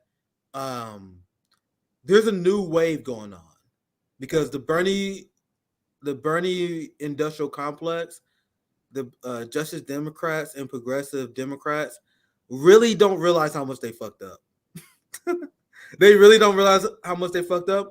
Now, there are a lot of liberal Bernie supporters, but now after seeing the project, and I'm talking about people like myself, like people who are hard-headed, right? After seeing the project fail 2 times in devastating fashion, third-party activists are not having any tolerance for bullshit anymore. Like, you guys remember the Holly Hawkins wing? The people like, I know Republicans are worse. Oh, come on, man, there's no apologizing for our third-party activists no more. Nigga, we are right with Dr. Cornel West. We supported the Green Party. If you're upset, kick rocks. And I love that energy. There should be at no point Me too. where you feel like you have to explain your vote to a 2-party duopolis. You know what I mean? If you're talking to a 2-party duopolis, you owe them no explanation. But anyway, CJ, I'll pass to this one. This one's funny because this tweet right here George Takei got fucking obliterated for. And this one I'm very excited to go over because the same way we went over the NATO story, this tweet getting destroyed the way it did shows the narrative is crumbling, okay? Like we see, just click anyone's tweet so you can see how many replies. I want to show you guys the ratio on this tweet. So he has 25K likes, but he got a lot of followers and a lot of those are liberal bots. But look at this, 14, that's a ratio, fam. Yeah. 14,000 people replied, thousands of quote tweets, and he got bot farmed likes. Like we explained before how the blue check liberal celebrities like John Legend, they did dog pound me before. Yeah. It was exposed they're part of this group and they get popped up by liberal bots. They are popped up by the algorithm. They all share retweet. But despite all that, he was getting destroyed. And that's what a ratio mean, because you can have all these fake likes all you want, but is anyone defending you in the comments? Is anyone saying good job? No. Despite the likes, there's 14,000 comments of your ass getting roasted. So that's what a ratio is. So everyone has an echo chamber. So you're always gonna get likes because you have an echo chamber. But what do people think about you? Do anyone feel positively about it to comment? No, the people who feel strongly about it are the people who tell you full shit. And that's what George Takei's tweet was, because the Ukraine narrative is falling apart. CJ, I don't know if you want to present it, but I'll pass it to you. If you can. I can read it. Yeah, go ahead. Yeah, because after seeing the good polls that show that Americans are turning against the Ukraine war funding, even a shocking amount of Democrats, you know what I mean? Like the number of Democrats that oppose Ukraine funding, I covered it. It's 40%. That is horrible. Like that's horrible, fam. Like we are bombarded by the vocal NATO left, but the combined not sure and don't support is 40% Democrat. That's not a bad number. The same way I say that 3 out of 10 Republicans supporting defund the police, despite the narrative, is really good. Like 3 out of 10 Republicans supporting defund the police, nigga, I take that all fucking day, fam. That's like the Ukraine thing. So people like George Takei is panicking. Let alone when you look at the independent and Republican numbers for the Ukraine war funding. So now they got to say stuff like this. You have videos, and I think I want to interject the video after that. I'll read this goddamn fist. Yeah, go ahead. Yeah, you have people in Maui, Hawaii, like we get $700, but you guys are sending billions of dollars to Ukraine, including paying their salaries of government officials. So now the liberal bot farms had to retaliate to this. So this is what George Takei have. He says, pro tip, whenever you see someone saying we could be spending that money on X instead of sending it to Ukraine, it probably originated from and was amplified by Russians. So how long has it been? 7 to 8 years? It's been 7 to 8 years, and they're still doing it, fam. They're still doing the thing where if you criticize foreign policy, you're a Russian plant. So and this shows how disgusting liberal culture is, because despite Hawaiians and despite people struggling, they seeing Ukrainians being funded more. Now liberals are attacking people who seeing their government abandon them as traitors to their country. And Glenn Greenwald had a great tweet. I'm gonna see if I can find it here later. I have it. Oh, you have it? Yeah. All right, so you might pull his. If you can find it, you might pull his tweet up. Yeah. You mean the one to response? Because I have because I'll pass it to you. Yeah, Glenn Greenwald has been going off. Like I've seen like at least 3 quote tweets from Glenn Greenwald on just George alone. So I got a couple. Here's Glenn right here. I can read Glenn. This one I saw. Let me read this. I'll pass it to you after I read this one, because this is a point I want to make. Go ahead. This is a great point by Glenn. The massive spending on war and weaponry impedes domestic progress and erodes Americans' quality of life. That idea has been a staple of the left liberal politics for decades. And it was MLK's key point in his April 4th, 1967 speech.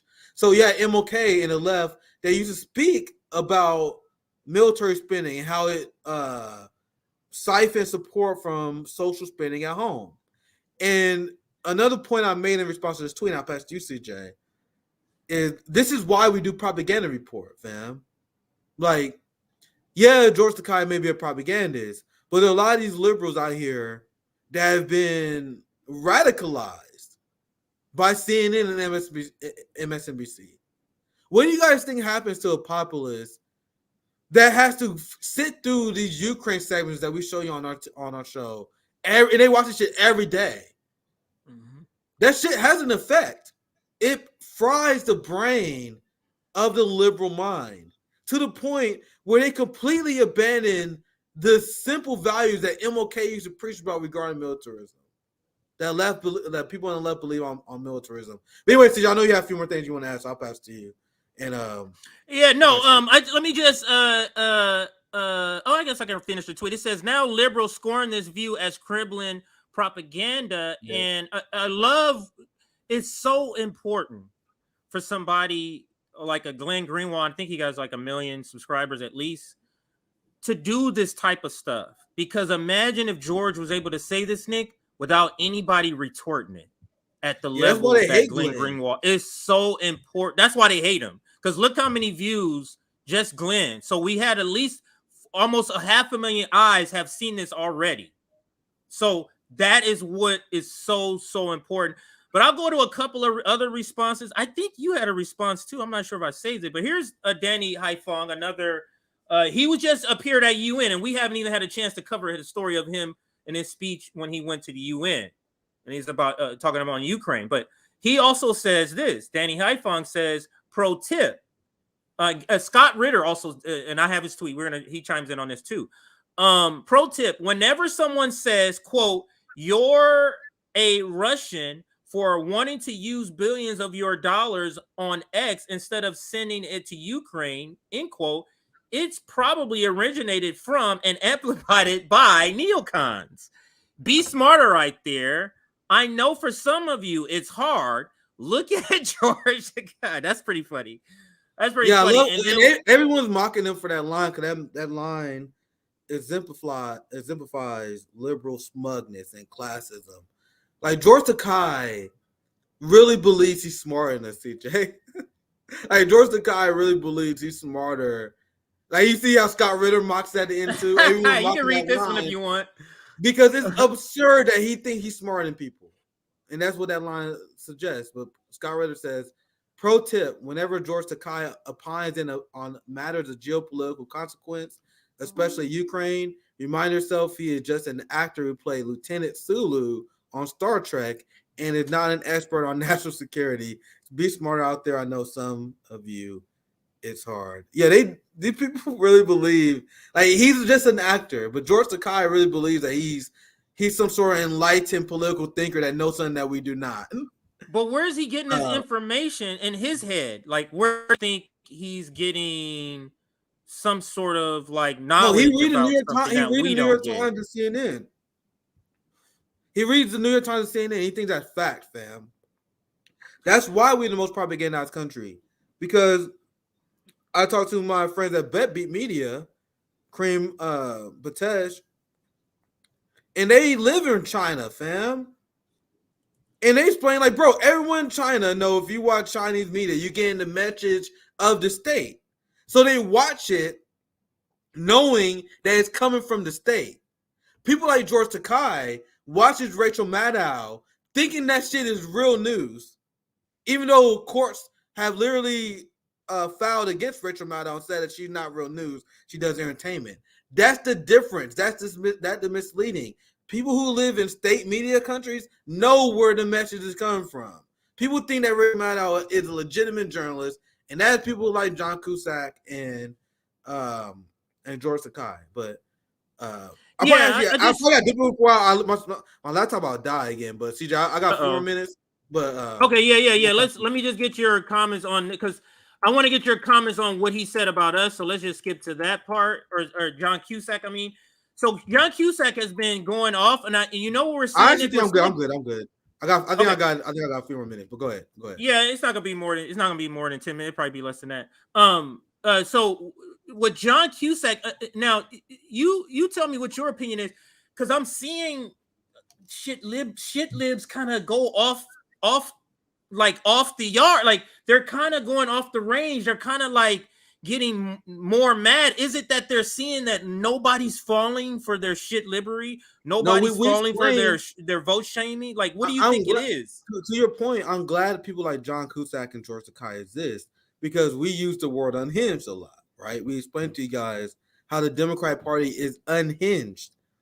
Their policy, their strategy, their messaging is unhinged. Do you guys think there's no consequence of that? So if the party and the propaganda is unhinged, then their supporters become unhinged. That leads you to people like John Cusack and George Takei. They become warped. Do you guys think that Trump supporters and Republicans are the only one who lose their mind in propaganda? I have witnessed this. Like the Democratic Party, and Glenn Greenwald talk about this all the time. We have openly seen them shift into the party of war. Like you can make the argument they always been that, but you can make the argument before they've been that out of deception. You know what I mean? They will pretend to be against it, but they'll actually secretly do some shit. It's not even deception anymore. They openly the CIA party. They openly the military party. But I'll read Glenn's tweet. I think it's a good one. And Glenn says, affluent, faded, aging, forgotten movie stars are just jury Democrats. So pretty much all these washed up movie stars, they're just Democrats now. And there's nothing to say about it other than how boring, predictable, and how cliche it is. And that's what they are. They're just Democrats. Yeah. Let me. So let's just read what the conflict was. So Glenn Greenwald minded his own business, and all Glenn and it's his show's Twitter account. He just puts out his normal video that's promoting his episode. This one happened to be this though. Quote, I know it sounds like a sensational claim, but it's not. It's the only rational conclusion you can reach. And he's talking about this. These news outlets lie on purpose. I'm sorry, I got a pop-up. I know you can't see it. They are there to lie, to validate the liberal proclivities of their viewers, to show their viewers they are willing to lie for the Democratic Party. And to the point that of this, what they're saying, and you said something similar to this, how they couldn't even show Donald Trump's news conference or something he did because they had already riled their audience up where they don't want to see that stuff. So now they can't even do regular news shit like show a president doing some presidential type of thing. So he puts this out, just a regular clip. John Cusack, Captain Save a Democrat Party, had to come in and say all of this. And I'll speed it up. Some of us challenge corporate news bias regularly on the merits. This is the professional managerial class trying to say there's a good way of doing challenging media, then there's a bad way. On the merits, we call out the groveling and deference to power, the cowardice of access journalism. So you were talking about the entire CNN, entire MSNBC, along with Fox News. But then there's this man, he's referring to Glenn Greenwald, a man who routinely graced the airwaves of fish stick fascist Tucker Carlson show. Did Glenn condemn these fascist assholes for terrorizing Ruby Freeman? Is not a coherent position to hate. It's not a coherent position to hate Democrats more than fascists. But here's Glenn, still chasing his great white whale, Moby Dick. Drunk. Yeah, and I don't get it's so jumbled too. But I do want to zero in something else before the main, not one of the main things of this tweet, which is so ridiculous, because RBN calls him out. RBN calls him out and says, hey, you're shielding for the Democratic Party. And I'll show you the tweet because and we started this because RBN, I think, was the first one who quote tweeted him here and got a response. But anyway, this is what RBN said. I guess we were the actual first. Wow, Nick, it was only three when we. Yeah, it was only three. It was only three when we did it. My bad. Let me go to.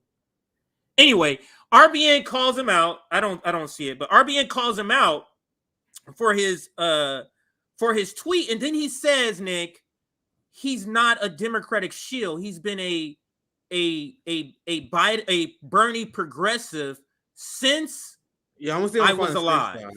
Yeah, I was trying to find it. Yeah, I was trying to find. I can find it. But how is he saying he's not a Democratic shield when right here, this is the part I was getting to. He's saying it's not coherent, Nick. It's not a coherent argument to hate the Democrat more than fascists, and we're saying Democrats are the fascists. This is the Democratic shielding part. If you didn't understand the point that was being made, John Cusack, and I'll just go to our page. But what did you have to say on that? Even if you don't have the tweet, I'll bring it up as soon as I find it. Yeah, actually, I'll leave here in a few minutes. Your thing is about to cut out. Yeah, and I actually a little bit over my time anyway. But John, I saw the John Cusack thing. He had me blocked for a while. He part of. There are a lot of people in the Bernie industrial complex, like John Cusack, TYT, Anna Kasparian, David Doe, Mike Figueredo. They all blocked us, guys. Like, these people are the white saviors, the people who cannot stand people to their left, the people that they claim they're fighting for. Poor Black and working class people tell them that they're wrong, that they are not leaders of our movement. They cannot stand our arguments. That's why I literally had to ask for a screenshot, because I saw that he was attacking. They replied to RBN, but he already has it all blocked, so I don't really have much to say because I haven't seen a lot of this. But yeah. And I know you gotta go. I can cover the rest of it, but yeah, I know you gotta go because your battery's about to die, and I'll close this segment out and close out the stream after this. Right. But I'll see you guys tomorrow. All right, Nick. All right, so this is the tweet that Nick was blocked from. So Nick asked, "Hey, can you show me the tweet? A screenshot for the block." And you know what that means? It means that he was blocked by John Cusack, and if you can just show him the tweet that everybody's talking about. So the main account shows him the tweet, and I don't know why I can't. You know what? John Cusack must have deleted the tweet because he had quote tweeted us, but then he began to get ratioed. So yeah, it looks like he deleted it. Yeah, he deleted it. Actually, let me see if I can find it, because Rome did a video on it, and maybe I'll show Rome's video. Let me see where Rome. Okay. Yeah, he deleted the tweet because he was getting ratio. So here it goes here. So John Cusack had a tweet, and he deleted it because he was starting to get a lot of people go after him. So I can't show you now because he deleted it. But John Cusack went after us, went after Glenn Greenwald, and like a coward, he blocked all of us and deleted the tweet. So we'll close it there. Nick's laptop was about to die, so he had to go. I mean, we did go over a little bit longer than we normally go. And I can hear my Bluetooth headphones start to beep because they're low battery. So let me try to get through some of these super chats before everything powers off. I know I'm kind of abruptly closing out this. Actually, not abruptly, because he deleted the tweet. So I really can't go further in showing you more receipts, but it just shows the fragility of John Cusack and these people who are they're really just milquetoast. They're really just milquetoast leftists who are being called out by people to their left, and they don't like it. But let me read a couple of these before everything powers off here. And apologies if I don't get to all of them before something shuts off.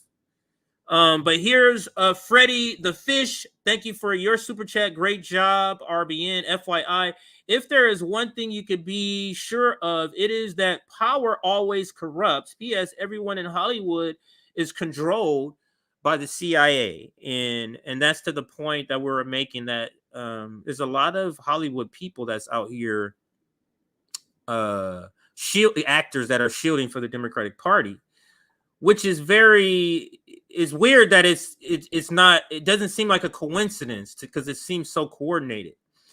I'm not, and here's another one from George. Thank you for this super chat. I'm not sure if you guys came up with the PMC term, but what cracks me up is that Dr. West is now using it, sending love to RB. Yeah, he does. We didn't come up with the term, but I do think we have repopularized it, or maybe the word is popularize it for more radical leftist people who are hearing it more. And yes, since being on this show, the first time since him running, we had a long conversation about the professional managerial class. Like 30 minutes of our conversation was just on that. And then the next interview on corporate media, he started to use that term, professional managerial class, and sometimes he'll say strata or something like that, to make it more encompassing of more people for that class. But here's another one. Was it for you guys that coined, or here's another one. Was it you guys that coined the term PMC, the professional managerial class? No, we did. The first time I heard about it, we actually had an author and a professor from University of California of Irvine. Her name is Catherine Liu, spelled Liu. And she is a professor there. She wrote the book called The Case Against the Professional Managerial Class, and she's talking about this. She's a Marxist. She's a communist Marxist, and wrote this from that perspective, and we had her on the show. But a lot of the people in the professional managerial class, they've had her on the show. Like, I think, yeah, she was on Jacobin when they used to do their stream. I saw her on, was it The Hill? I think I saw her on The Hill when Crystal Ball was there. I saw her on Bad Faith. So she's been on a lot of people's shows. The one who wrote that book, I mean. And Nick, I believe, read this earlier, but I'll read again. Votes have value. They should never be assumed, expected, or extorted through fear. The only vote anyone has the right to criticize is their own. Thank you for that, Janice. Super chat. Another one from Eric House. Chris Christie will be the new Chris Matthews. Maybe so. Replacing him on MSNBC. Thank you for the super sticker, Mitchell Sparks. Thank you for the super sticker. There's another one from Lloyd. Super chat. Tara, how are you supporting yourself in Russia? Will you meet with Snowden? Maybe do a live stream with him on RBN. We would love to have that done, and maybe we can arrange that. I don't know about Snowden. Maybe we can try to get that, but that would be great. Thank you for this super chat, ARJ 1997. If your country is Zionist, fascist, authoritarian, and you kill your citizens, you are fine in the eyes of the West, and that is the United States position, absolutely. But if you challenge U.S. unipolarly, I would say I have a problem with that word, you are the enemy of polite society. And that is spot on. Thank you for that. And here is Landrew, and I put this up earlier when Tara was here. And thank you for this generous super chat, $100. Make sure you show Landrew some love in the comments. And it says, thank you, Tara and RBN, for educating us all. Love and hugs to all. Thank you for your super chat. Greatly appreciate. And another one from Janice. DNC keeps texting me asking if I'm voting if I'm voting strong Democrat, possible Democrat, not sure, strong rep, or I think that's Republican, possible Republican. I keep replying strong Green Party. Base Janice. Thank you, Janice. Last one, a Biden 71. Thank you for the super sticker. And nothing powered off. I was able to get through everything before everything powered off. But let's listen to what Rome says to John Cusack, the tweet that he deleted because he was starting to get ratio. Now that, real activists have your attention before you block us all, I wanted to talk on something that's... I'm out, Phyllis. I'm out, everybody. But for some reason in your mind, you think is a great thing. You claim to be a Bernie Sanders progressive before we was born. You haven't moved left of Bernie Sanders in 30 years? And you gonna openly say that? You're gonna admit that to the people? Now, what does it mean to be a Bernie Sanders progressive, right? Or we believe this, we believe that. But what have you actually gotten done in the 30-something years of you supporting Bernie Sanders, right? What have been delivered to the people? A Bernie Sanders supporter, so the same Bernie Sanders that's funding war, that don't care of an outlook of where the money is going and whatnot, right? While our people are starving, right? The same man who's weak when it actually comes to fighting for Medicare for all, but when it comes to fundraising, he's the fucking champion. The same man that just took $200,000 of our money that we donated to him and put it into his nonprofit. That's what a Bernie Sanders progressive is, right? You know what being a Bernie Sanders progressive is really about? It isn't about fighting for nobody. You don't care about the kids at the border. You don't care about black people. You don't care about nobody but your damn self. You care about your image to make yourself look better. Because when all the shit goes down, you're like, well, I tried. Look, I voted for Bernie Sanders. But you don't actually have the balls to fight. So you use this as a scapegoat. We all see it and we all know it. And people are tired of people like you acting like you care. People are fed up. But what does it mean to be a Bernie Sanders supporter? It just means that you care about how people look at you. But you're never going to fight because all those years, the generations Bernie Sanders been in power, where have that gotten us? Poor, evicted, or killed. Eat it, did, John.